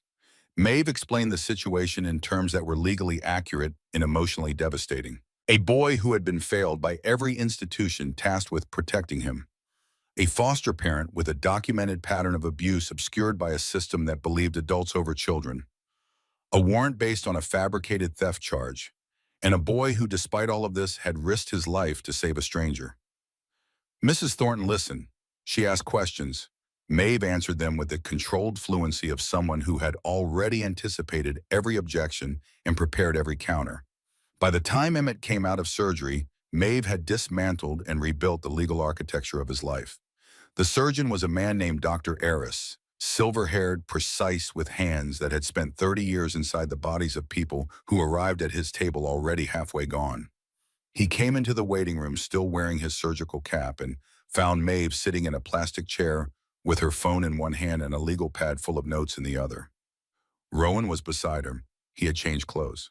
Showered in the doctor's lounge because no one had been brave enough to deny him access. But his eyes were still haunted. He made it, Dr. Eris said. The rib wound was infected, but we debrided and cleaned it. The arm laceration required 42 stitches. He lost significant blood. We gave him 3 units. His system is fighting the infection, and he is on broad-spectrum antibiotics. He is stable. Maeve closed her eyes, opened in them. When can I see him? He is sleeping, heavily sedated. He will likely regain consciousness in a few hours. He is in recovery room 412. Maeve stood, gathered her legal pad and her phone, and walked toward the recovery wing without waiting for further information. Rowan followed. In the hallway outside room 412, Maeve stopped. She turned to her father. I need you to do something, she said. Turin, name it. When he wakes up, I am going to be there. I am going to explain what has happened. That the warrant is gone. That the charges are dropped. That Pemberton cannot touch him. I need you to come in after that. I need you to offer him the job, the apartment, the path. But I need you to understand that you are delivering my plan, not improvising your own. Rowan looked at his daughter. He saw the girl he had raised, the girl who had organized the club's financial records at 16, who had talked a federal investigator into dropping a subpoena at 19 by presenting a legal argument so precise the man had actually thanked her, who had in the last 24 hours orchestrated a rescue operation, a legal campaign, and a complete dismantling of the institutional machinery that had been grinding Emmet Brannigan into dust since he was 4 years old. Your plan, Rowan said. My hands, Maeve nodded. She walked into room 412 and sat down in the plastic chair beside the bed. Emmet was small beneath the white sheets. The hospital gown made him look younger than 17. Or maybe it was the absence of the oversized army jacket that had been serving as both armor and camouflage. Without it, he was just a boy. Thin arms, narrow shoulders, a face that cleaned of grime and blood, was younger than it had any right to be given what it had been through. An IV ran into his left arm. A monitor beeped in steady rhythm. The bandages on his ribs and his arm were white and clean and professional, the work of people who knew how to hold damaged things together. Maeve sat. She did not touch him. She did not speak. She waited. 2 o'clock in the afternoon. Emmett's eyes opened. The first thing he saw was white. White ceiling, white walls, white sheets. The absence of pain, which was wrong. Pain was the constant, the baseline, the background noise of his existence. Without it, the world felt fraudulent. The second thing he heard was the monitor. Rhythmic, mechanical, beep, beep, beep. The third thing he smelled was bleach and lemon. Not the river, not the dumpster, not the sweet rot of the camps. Hospital. The panic hit him like voltage. Hospital meant doctors. Doctors meant records. Records meant the system. The system meant Pemberton. Pemberton meant the basement, in the dark, in the locked door, and the sound of footsteps on the stairs. He tried to sit up. His body refused. The IV tugged. The stitches pulled. He gasped. Easy. You will tear your stitches. Emmet froze. He turned his head slowly. Maeve Calloway sat in the plastic chair beside his bed. Her hair was washed. She wore a soft sweater, but her eyes were the same. The eyes from the alley, direct and fierce and currently filled with something that looked like relief but ran deeper than that. You, Emmet croaked. His throat felt like gravel. Maeve poured water from a plastic pitcher. held the straw to his lips. He drank. It was the best water he had ever tasted. "Where am I?" he asked. "St. Jude's. You have been out almost 12 hours. You lost a lot of blood. How do you know my name? You told me to hide a gun and run. I decided to find out who you were instead." Emmett's eyes went to the door, to the window, calculating. Fourth floor, too high to jump. The IV would slow him. Maybe he could reach the stairs before anyone noticed. "Stop," Maeve said. She did not raise her voice. She did not need to. "I can see you mapping escape routes. You do not need them. The police are not coming. There is no warrant. There are no charges. You are not in trouble." Emmet stared at her. His face showed the particular expression of someone who has been told something they want desperately to believe but cannot afford to. "The warrant was withdrawn this morning," Maeve continued. "Judge Morrison signed it himself. The theft charge Pemberton filed is being dismissed. You are not a fugitive, Emmet. Not anymore." "How?" "Because I spent the last 12 hours making phone calls and filing paperwork and being very persistent with people who were not expecting a phone call at 4 in the morning." Emmett's hands were trembling. He pressed them flat against the sheets to make them stop. "Pemberton," he said. The name came out like something pulled from a wound. "Pemberton has no claim on you," Maeve said. "His custody authority has been suspended pending review. But there is more to it than that, and I want you to hear it from someone else." She looked toward the door. It opened. Rowan Calloway filled the doorframe. Emmet shrank back against the pillows. This was the man from the container, the man with the gun, the man who had killed Griggs with a single shot from 40 feet. He was terrifying in the way that mountains are terrifying. Not because they intend harm, because they are simply too large and too powerful to exist in the same space as something small. But the giant biker stopped at the foot of the bed. He looked at Emmet for a long moment. Then he pulled a chair around and sat backward on it, resting his arms across the backrest. The posture was deliberately casual, deliberately non-threatening. "You look better than you did this morning," Rowan said. His voice was quiet. "I am sorry," Emmet said, automatically. "I did not mean to cause trouble. I did not know she was your daughter." "You did not cause the trouble," Rowan said. "You finished it." He paused, let the words settle. Then he leaned forward. "Maeve tells me you need a place. A real place, not a shelter, not a bridge, not another house where the locks work from the outside." Emmet said nothing. His eyes were wide and wary. Rowan reached into his jacket and pulled out a key. Silver, small, gleaming under the fluorescent light.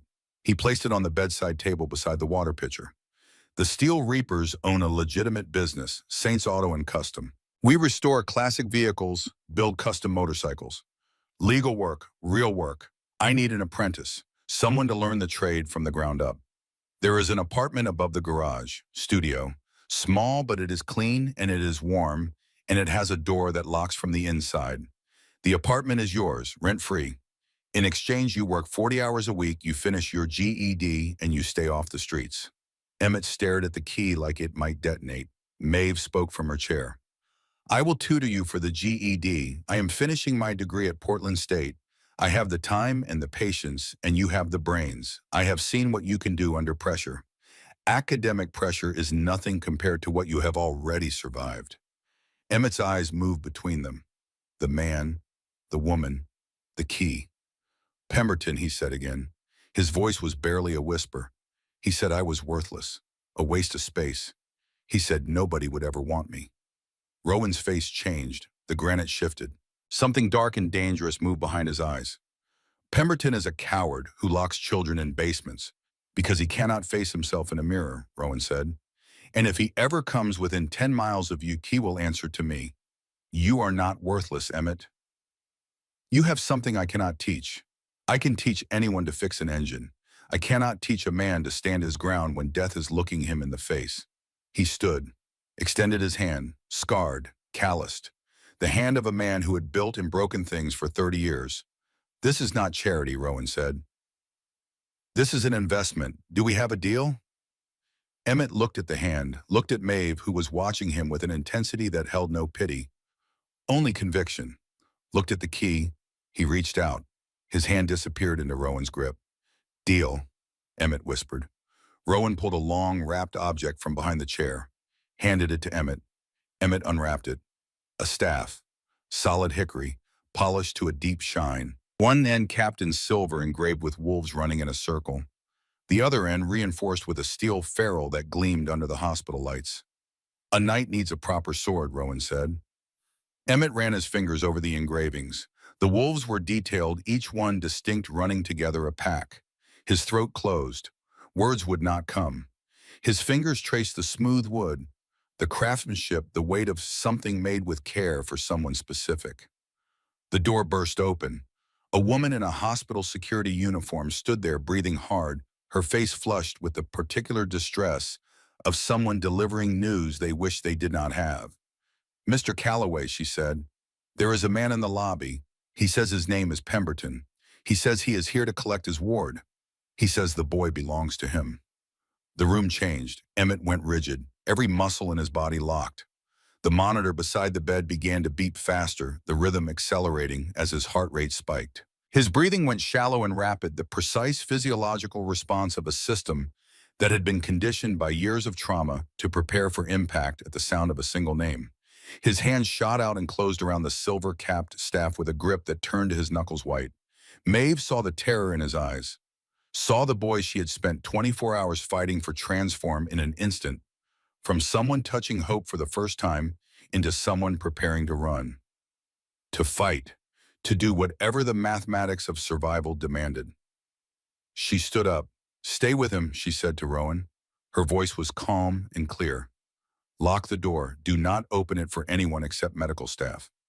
Rowan looked at his daughter. In his world, confrontation was his domain. Had been for 30 years. Maeve held his gaze. "I built this," she said quietly. "Let me finish it." Rowan studied her face, saw the same steel he saw in his own mirror every morning, refined into something sharper and more precise. He nodded. Maeve looked back at Emmet. His eyes were wide and desperate, the eyes of a boy who had learned at 4 years old that when the adults said they would protect you, they were lying. "I will be right back," Maeve said. "And when I come back, he will be gone. Not for today, not for a while, forever. Do you believe me?" Emmet searched her face the way a drowning person searches the surface of the water for light. "I want to," he whispered. "That is enough," Maeve said. She turned and walked out of the room. Rowan locked the door behind her. In the hallway, Sledge and Flint fell into step on either side of her. Two men in leather cuts, each one capable of considerable violence, following a 20-year-old woman in a sweater toward a confrontation with a man who had spent years destroying children and getting away with it. Maeve Calloway walked toward the elevator. Her hands were steady, her mind was clear. And in her jacket pocket, her phone held every piece of evidence she needed to end Raymond Pemberton's career as a predator. She pressed the button for the lobby. The doors closed. The elevator doors opened onto the ground floor lobby of St. Jude's Hospital, and Maeve Calloway stepped out into the kind of silence that happens when a room full of people has collectively decided to stop breathing. The lobby was wide and bright floored in polished stone that threw back the fluorescent light in pale reflections. A reception desk ran along the far wall, staffed by two women who had stopped typing and were watching the scene in front of them with the frozen attention of people who understood that something was about to happen and that their job descriptions did not cover it. A security guard stood near the automatic doors, his hand resting on his radio, his body angled toward the exit as though he had already calculated his retreat route. Raymond Pemberton stood near the reception desk. He was exactly what Maeve had expected. Mid-50s medium build, wearing khaki pants and a blue polo shirt, with the collar turned up just slightly, a detail that was meant to project casual confidence, but instead projected the kind of studied ordinariness that predators cultivate. His face was soft in the way that certain men's faces go soft when they have spent decades performing kindness rather than practicing it. Gentle eyes. A smile that sat on his lips like something placed there deliberately, adjusted and readjusted until it achieved the correct ratio of warmth to concern. He was holding a manila folder. The folder was his armor, paperwork, bureaucracy, the institutional machinery that had protected him for years, that had absorbed the complaints of 3 children and ground them into dust, that had allowed him to collect government checks for children who had fled his house because the alternative was unthinkable. He looked up as the elevator opened. He had been expecting hospital administrators, social workers perhaps, people who spoke his language, who moved within the same system he had learned to manipulate. He was not expecting a young woman in a sweater with blood still under her fingernails, flanked by two men in leather vests, whose combined weight was roughly equivalent to a small automobile. Maeve crossed the lobby floor. Her boots made a measured sound on the stone. Not hurried, not aggressive, deliberate. The pace of someone who has already won and is simply walking toward the location where the other person will discover this. She stopped 10 feet from Pemberton, close enough to speak at a conversational volume, far enough that the space between them functioned as a stage visible to every person in the lobby. "Mr. Pemberton," Maeve said. Her voice carried the way sound carries in a cathedral shaped by the architecture into something larger than its source. "I understand you are looking for someone." Pemberton's smile recalibrated. He had expected a receptionist or a hospital administrator, or perhaps a police officer. Not this, but he was adaptable. Men who hurt children for years without consequence are always adaptable. "I am here for my foster son," Pemberton said.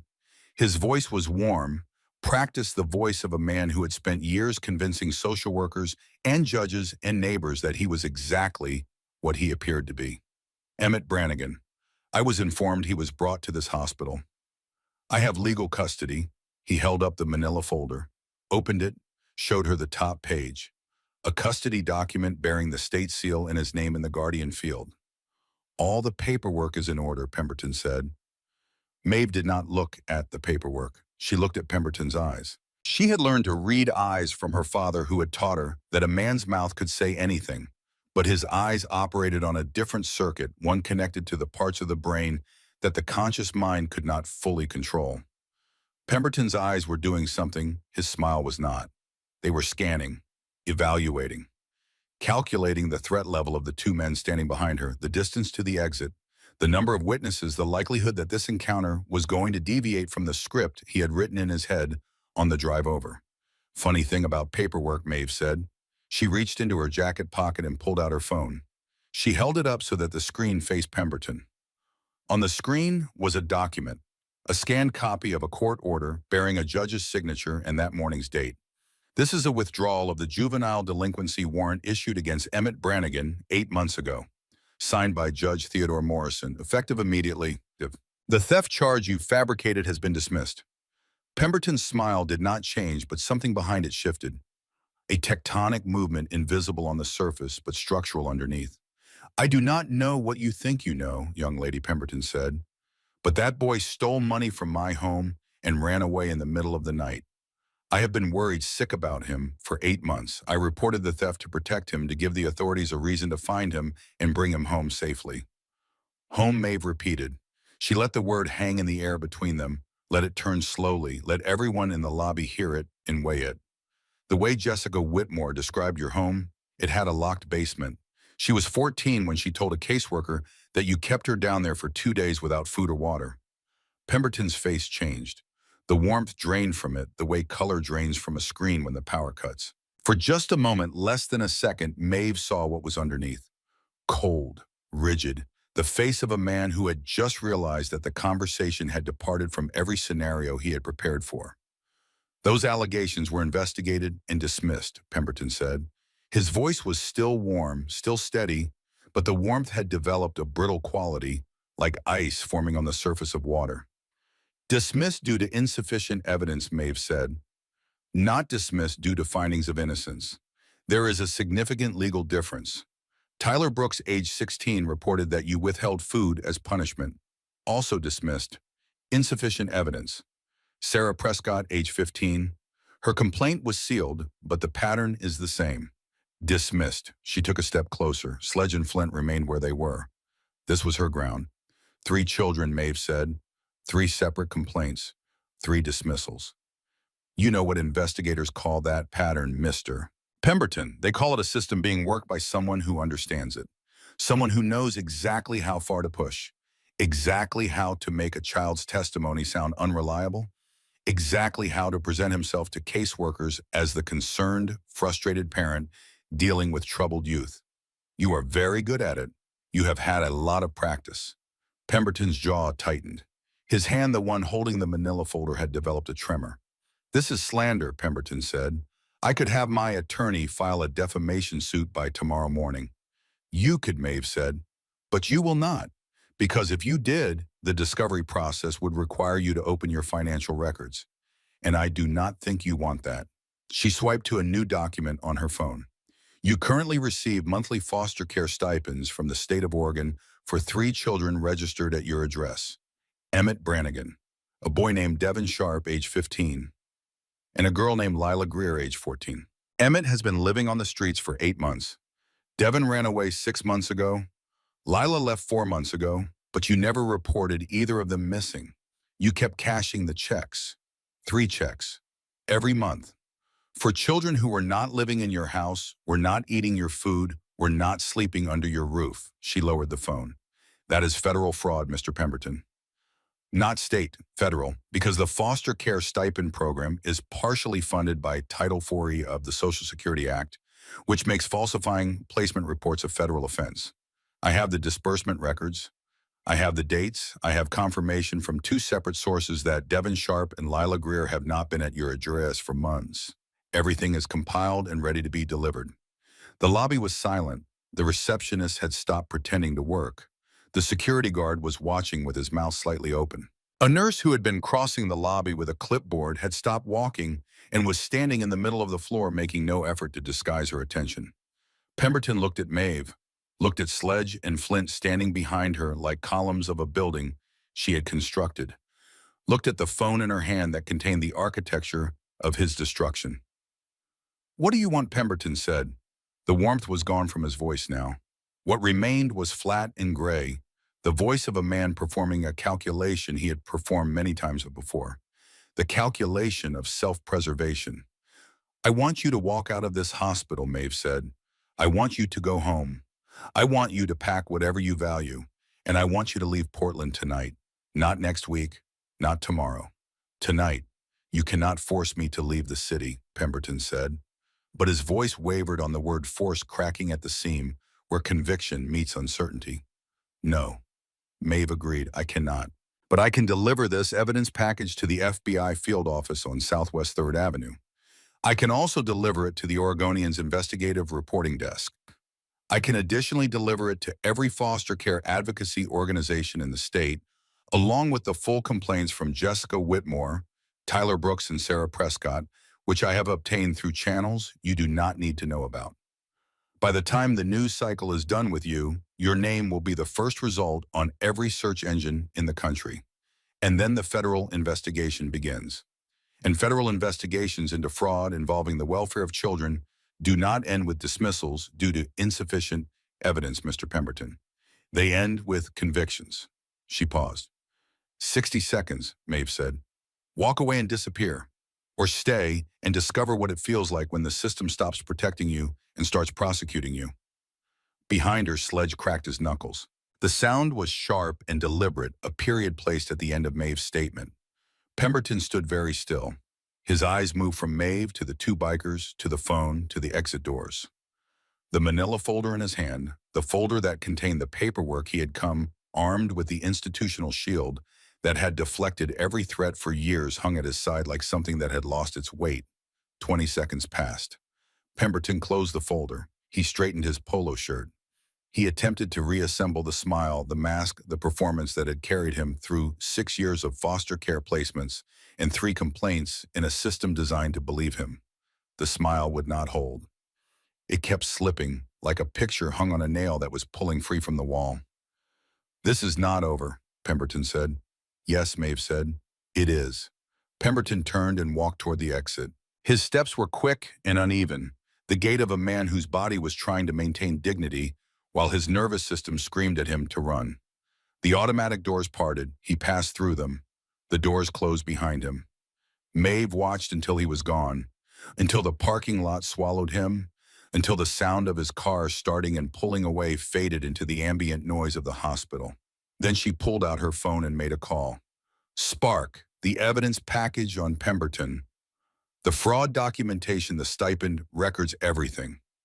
"Ready to go," Spark said. "Send it, FBI field office, and copy the State Foster Care Oversight Board."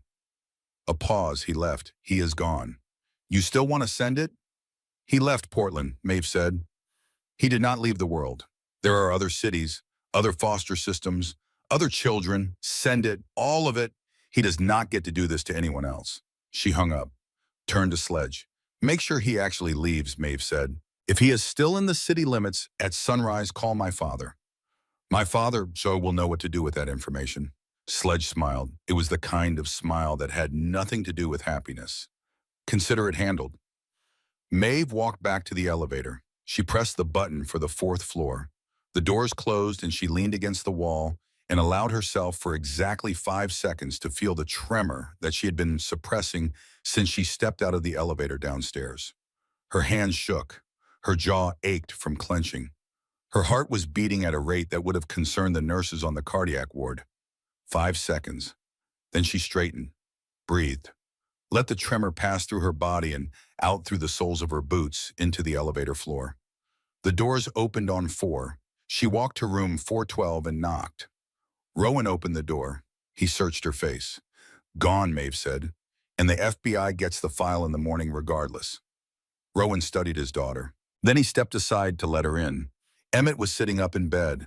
His face was ashen with anxiety, his hand wrapped around the silver-capped staff so tightly that the tendons in his forearms stood out like cables. His eyes locked onto Maeve as she entered wide and searching, looking for the truth in her face before she could speak it. He is gone, Maeve said. She sat down in the chair beside his bed. He will not be back. And I am not just saying that to make you feel better. I am saying it because I spent the last 10 minutes showing him exactly what his future looks like if he ever comes near you again, and I have already sent the evidence to the people who will make sure it happens. Emmet searched her face the way he had searched it before looking for the lie, the false hope, the gap between promise and reality that had defined every adult interaction in his 17 years. He did not find it. Something broke open in his chest. Not violently, not all at once, but in the way a frozen river breaks in spring cracks, spreading outward from a single point until the whole surface shifts and the water underneath the water that had been moving all along finally sees the sky. Tears spilled down his cheeks. He did not wipe them away. He did not hide them. For the first time since he was 4 years old, standing in a bathroom doorway, looking at his mother's body on the cold tile floor, he let someone see him cry. Maeve moved to the edge of the bed. She put her arms around him carefully, mindful of the stitches, the IV, the bandages, the accumulated damage of a life spent being broken by the people who were supposed to hold him together. You are safe, Maeve said quietly. That is not a promise that expires. That is a fact. Rowan stood by the window looking out at the city. He did not speak. He did not need to. His daughter had built the fortress. His job was to stand on the wall and make sure nothing got through. After a while, when the tears had stopped and the monitors had returned to their steady rhythm and the room had settled into the particular quiet that follows the end of a long and terrible siege, Rowan turned from the window. Rest, he said. Physical therapy starts tomorrow. And I warn you, the therapist does not accept excuses. 2 weeks from now, you start at the shop. There is a 67 Chevelle that needs a complete engine rebuild. You are going to learn every bolt. He paused at the door. His granite face softened into something that was not quite a smile, but was closer to one than most people ever saw. Welcome home, Emmet. The door closed softly behind him. Maeve stayed. She sat in the plastic chair beside the bed and opened her textbook, a dense volume on constitutional law that she had been reading before all of this started, before an alley and a stick and a boy who refused to look away had rearranged the architecture of her life. She read. Emmet slept. The monitors beeped. Outside, the Portland rain resumed its patient work on the streets and the rooftops and the bridges, washing everything clean, one drop at a time. 6 months later, the Portland rain drummed its steady rhythm on the tin roof of Saints Auto and Custom, and Emmet Brannigan stood at the main workbench, wiping down a socket wrench with a red shop rag, and he looked like a different person. The ghost was gone. The gaunt, hollow face had filled out. Regular meals 3 a day, sometimes 4, when Rowan decided the boy needed feeding and showed up with barbecue or pizza or the enormous sandwiches he ordered from a deli on Hawthorne that piled meat so high the bread was merely decorative. Emmett's blonde hair was cut short and clean. His shoulders had broadened from months of lifting engine blocks and torquing lug nuts, and the general physical labor of a working automotive shop. He wore a gray mechanic's jumpsuit with his name embroidered in red thread over the left pocket. Emmet, his name sewn onto something that belonged to him, worn on a body that finally felt like his own. He had passed the GED exam 3 weeks ago. Maeve had tutored him 4 nights a week for 5 months, sitting at the small table in his studio apartment above the garage, working through mathematics and grammar in the essay section that had nearly defeated him, until she showed him that writing was just thinking out loud on paper, and he already knew how to think. The score was not just passing. It was high. High enough that Maeve had mentioned casually, as if the idea were just occurring to her, that community college scholarships existed for students with demonstrated resilience and non-traditional backgrounds. Emmet had not responded to that. Not yet. One thing at a time, one day at a time. The future was a country he was still learning to believe in. The silver-capped hickory staff leaned against the workbench beside him. He did not need it for protection anymore. The wound on his ribs had healed into a thick, jagged scar that pulled slightly when he twisted. The cut on his arm was a pale line that would fade further with time, but never disappear completely. He carried the staff because it was his, because it meant something, because the wolves engraved on the silver cap reminded him of what Rowan had said in the hospital. A knight needs a proper sword. The other mechanics had started calling him the Shepherd, a nickname that had emerged organically from the way Emmet moved through the shop, checking on things, noticing when a tool was out of place or a project was stalling, or one of the younger prospects was struggling with a task and too proud to ask for help. He shepherded. It was in his nature. The same instinct that had driven him out of the shadows in that alley, the refusal to look away, had simply found a new and less violent expression. Life was good. Life was stable. Life was everything he had never had and had stopped believing was possible. And that was the problem. It started small. A missed GED study session. Maeve texted him at 7. He replied that he was tired, that he would make it up tomorrow. Tomorrow came, and he missed that session too. Then a third. He began staying late at the shop, not because there was work to do, but because work was safe. Work was mechanical. Work did not require him to sit across a table from someone who cared about him and pretend that he deserved it. He stopped eating dinner with the Callaways. Rowan had established a standing invitation. Wednesday nights, the house on the hill above the industrial district, a modest craftsman with a wraparound porch and a kitchen that smelled like garlic and wood smoke. Emmet had attended every week for 4 months. Then he missed 1, then 2, then he stopped going entirely. He stopped answering Maeve's calls, responded to her texts with single words. Fine, busy, later. He worked 12-hour days, 14. He rebuilt the Chevelle engine and then tore it down and rebuilt it again, not because it needed rebuilding, but because the act of disassembly and reassembly was a meditation, a way of imposing order on a universe that he was increasingly certain was going to snatch the floor out from under him at any moment. He was waiting for it. The other shoe, the reversal, the moment when Rowan would decide the investment was not paying off, or Maeve would get bored, or the system would reach out its long institutional arm and pull him back into the machine. Every good thing he had ever been given had been temporary. Every promise had been a loan with interest. Every safe place had been a cage with a delayed lock. He was 17 years old, and he had never in his life experienced kindness that did not eventually transform into something else. Maeve noticed. Of course she noticed. She had been watching Emmet the way a field medic watches a patient after surgery, checking for the signs of complications that appear not during the crisis but after it, when the body has time to process what happened to it and the mind begins its long, unreliable reckoning with trauma. She gave him space for 2 weeks, watched, waited, assessed. Then, on a Thursday evening in October, with the rain falling hard enough to drown conversation outside, she walked into the shop at 8 o'clock and found Emmet at the workbench rebuilding a carburetor for the 3rd time, his hands black with grease, his eyes ringed with the dark circles of someone who was not sleeping. The shop was empty. Everyone else had gone home hours ago. "We need to talk," Maeve said. Emmet did not look up from the carburetor. "I am busy. You have rebuilt that carburetor twice already. It was perfect the first time." Emmett's hands stopped moving. He stared at the disassembled pieces on the bench. Float bowl, needle valve, accelerator pump. The anatomy of a machine laid out in precise order, every component accounted for, every function understood. Machines made sense. Machines did not change the rules. Machines did not pretend to care about you and then lock you in a basement. Emmet, what? Look at me. He did not want to. Looking at Maeve required honesty, and honesty required vulnerability, and vulnerability was the one thing Emmet Brannigan had spent his entire life fortifying himself against. Vulnerability was the crack in the wall that Pemberton had exploited. Vulnerability was the open window that the system climbed through. But he looked. Maeve was standing 3 feet away. She was not angry. She was not disappointed. She was not wearing the expression of someone about to deliver an ultimatum. Her face held something worse than any of those things. It held understanding. "You have not answered my calls in a week," Maeve said. "You have missed 3 study sessions. You have not come to dinner in a month. You are working yourself to exhaustion in a shop that closes at 6. And I need you to tell me what is happening." "Nothing is happening," Emmet said.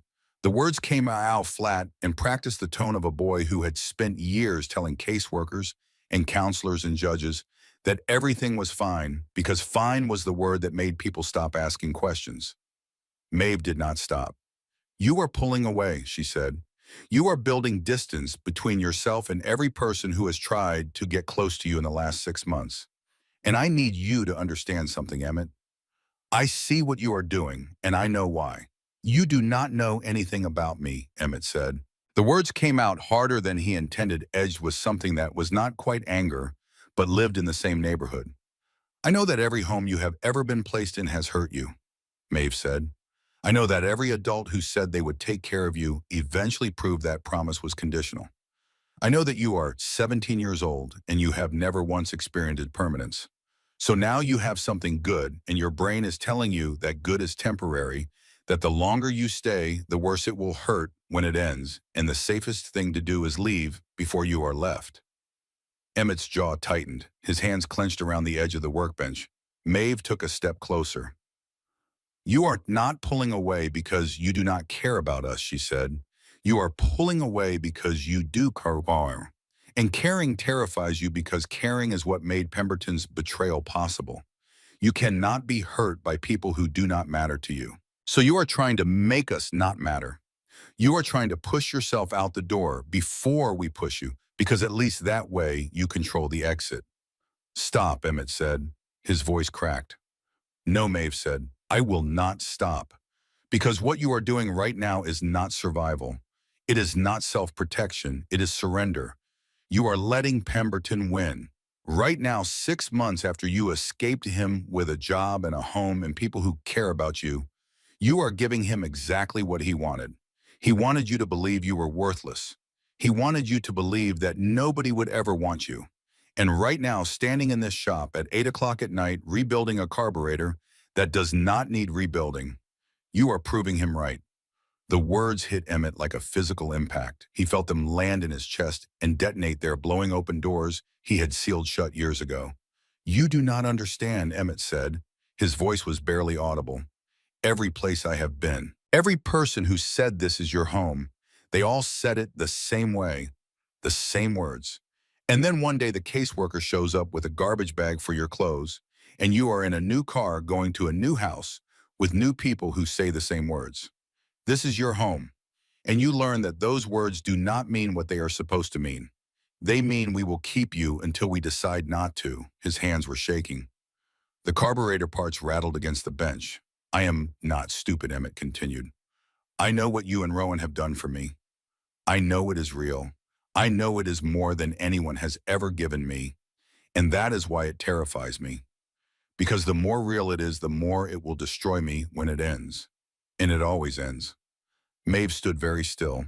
She let his words settle in the space between them, gave them room to exist without challenge or correction. Then she spoke.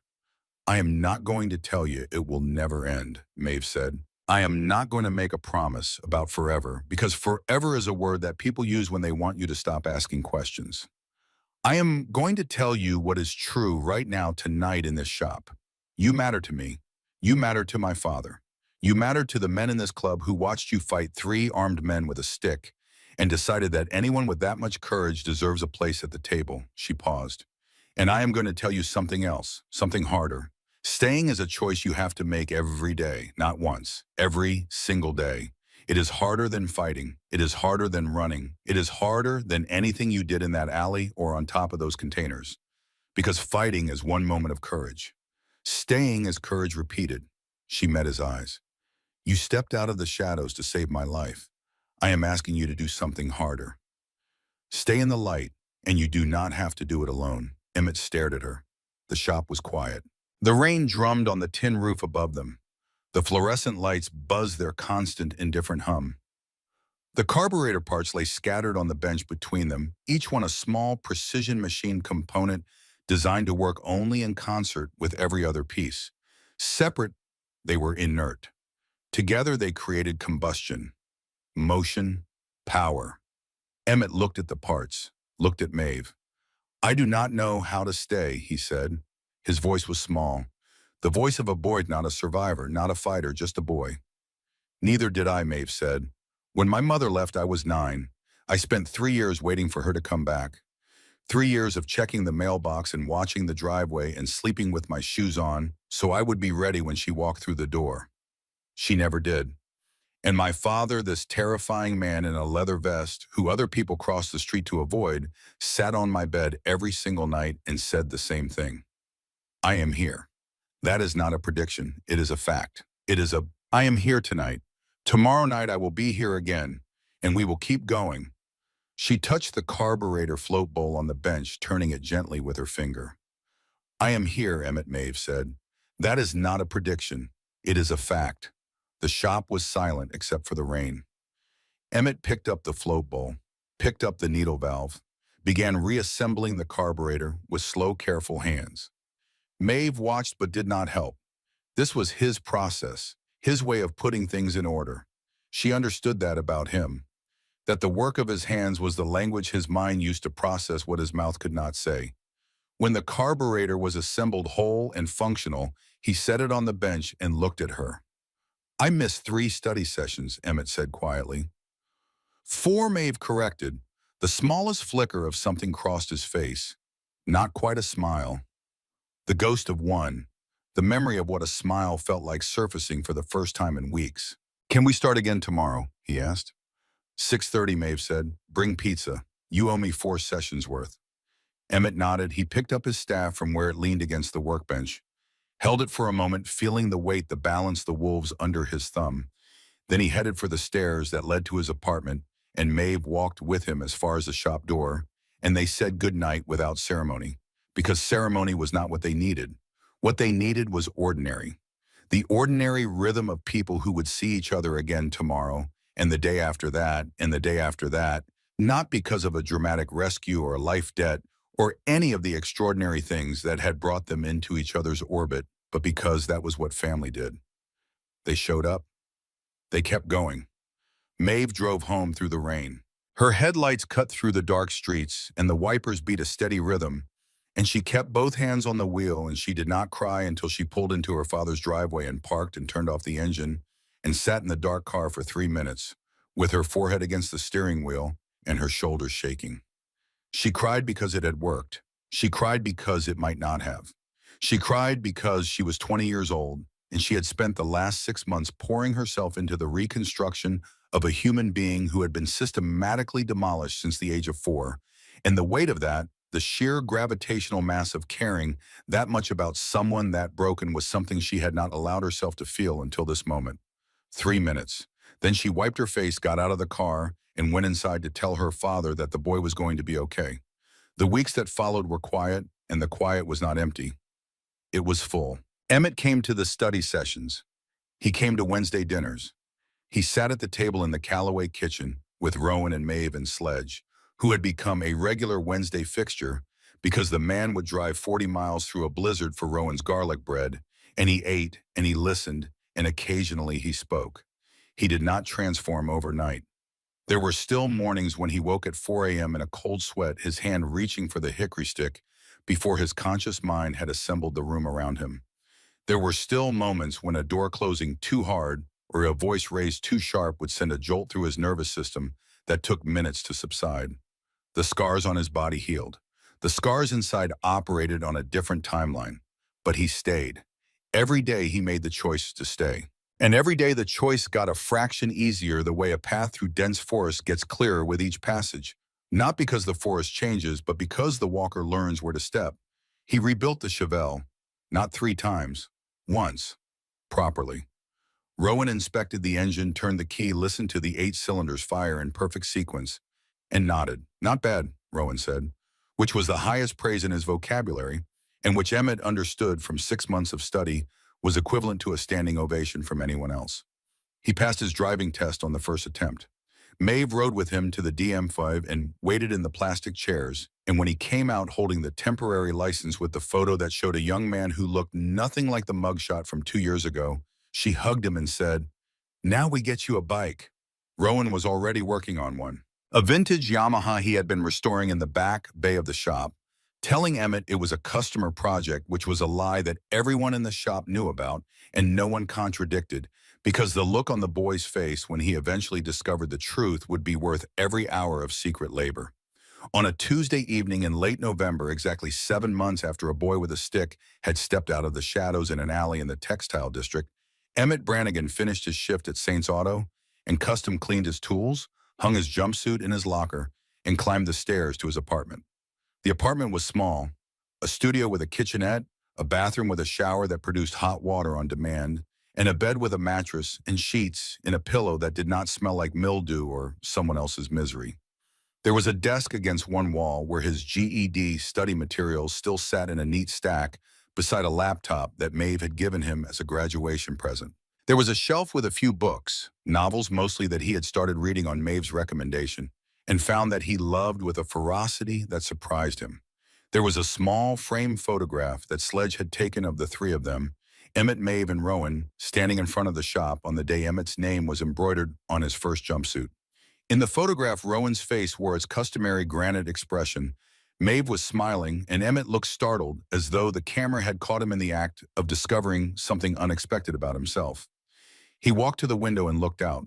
The rain had stopped.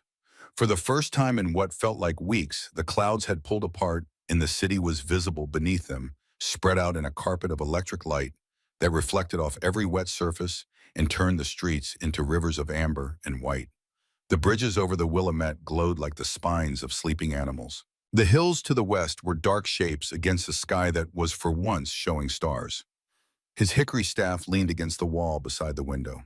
The silver cap caught the light from the street lamp outside and threw a small constellation of reflections across the ceiling. Emmet touched the scar on his ribs through his shirt, a thick raised line that traced the path of a blade wielded by a man who was now dead. The scar would never fully fade. It was part of him now, the way the staff was part of him, the way the nightmares were part of him, the way Maeve's voice saying "stay in the light" was part of him. He was not the same person who had sat in a recessed doorway on 4th Avenue 8 months ago, invisible, waiting for a girl to park her Jeep so he could pretend for 60 seconds that he existed in the same world she did.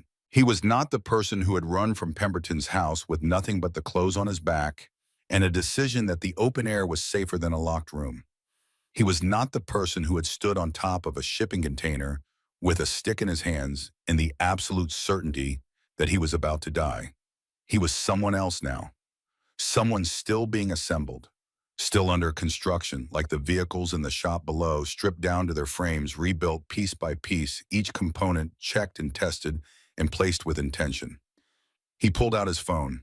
The basic model that Rowan had given him for work, which Maeve had replaced a month ago with something better, because she said a person needed to be able to look things up and apply for scholarships and text his family back in a reasonable amount of time. He opened the Notes app. He had been writing there for weeks. Not stories, not journals, just thoughts, fragments, pieces of the internal conversation that he was slowly, carefully learning to have out loud. He typed, "I used to be invisible. I thought that was survival. But I was wrong. Invisibility is not survival. It is erasure. Every day I spent hiding, I was not protecting myself. I was deleting myself, line by line, memory by memory, until there was almost nothing left. The day I stepped into that alley, I stopped erasing. I did not know what I was stepping into. I did not know who she was. I did not know that a wooden stick and a decision to stop looking away would lead to an apartment in a Guam, and a family and a future that I still have to remind myself is real. Every morning when I open my eyes and the ceiling is white instead of concrete, and the air smells like coffee instead of river water, I know now that courage is not a single act. It is not the moment you step out of the shadows. That is the beginning. Courage is what comes after. Courage is staying when every cell in your body is telling you to run. Courage is trusting someone new after everyone who came before taught you that trust is just a setup for a different kind of pain. I am learning. I am slow at it, slower than I was at carburetors and engine timing in the GED essay section. But I am learning. My name is Emtt Brannigan. I am a mechanic. I am a brother. I am a student. I am someone's family. I am home, and I am never invisible again. He saved the note, set the phone on the desk, stood at the window for a while longer, watching the lights of Portland shimmer in the wet streets below. The city looked different from up here, smaller, warmer, a place where a person could build something and have it stand. Tomorrow he would go back to the shop. He would work on engines with men who called him Shepherd and meant it as a compliment. He would eat lunch on overturned milk crates with Rowan, who would hand him a sandwich and grunt something about a motorcycle that was almost ready, almost finished, almost his. He would study with Maeve in the evening, and she would push him on the essay writing because she believed he had something to say and the skill to say it, and he was beginning to believe her. He would make the choice to stay. Again, the same choice he had made yesterday and the day before that, and every day stretching back to the night in the shop when Maeve Calloway had looked at him and said, "Courage is not one moment, it is every moment after." But tonight he was just standing at the window, letting himself feel what he felt, not analyzing it, not bracing against it, not waiting for it to be taken away. The city lights blurred through tears he did not bother to hide. Emmet the shepherd, the invisible boy who became a knight, the homeless kid who found a kingdom. He picked up his staff and held it close, felt the weight of the hickory, the smooth polish, the wolves running in their endless circle under his thumb, and he smiled.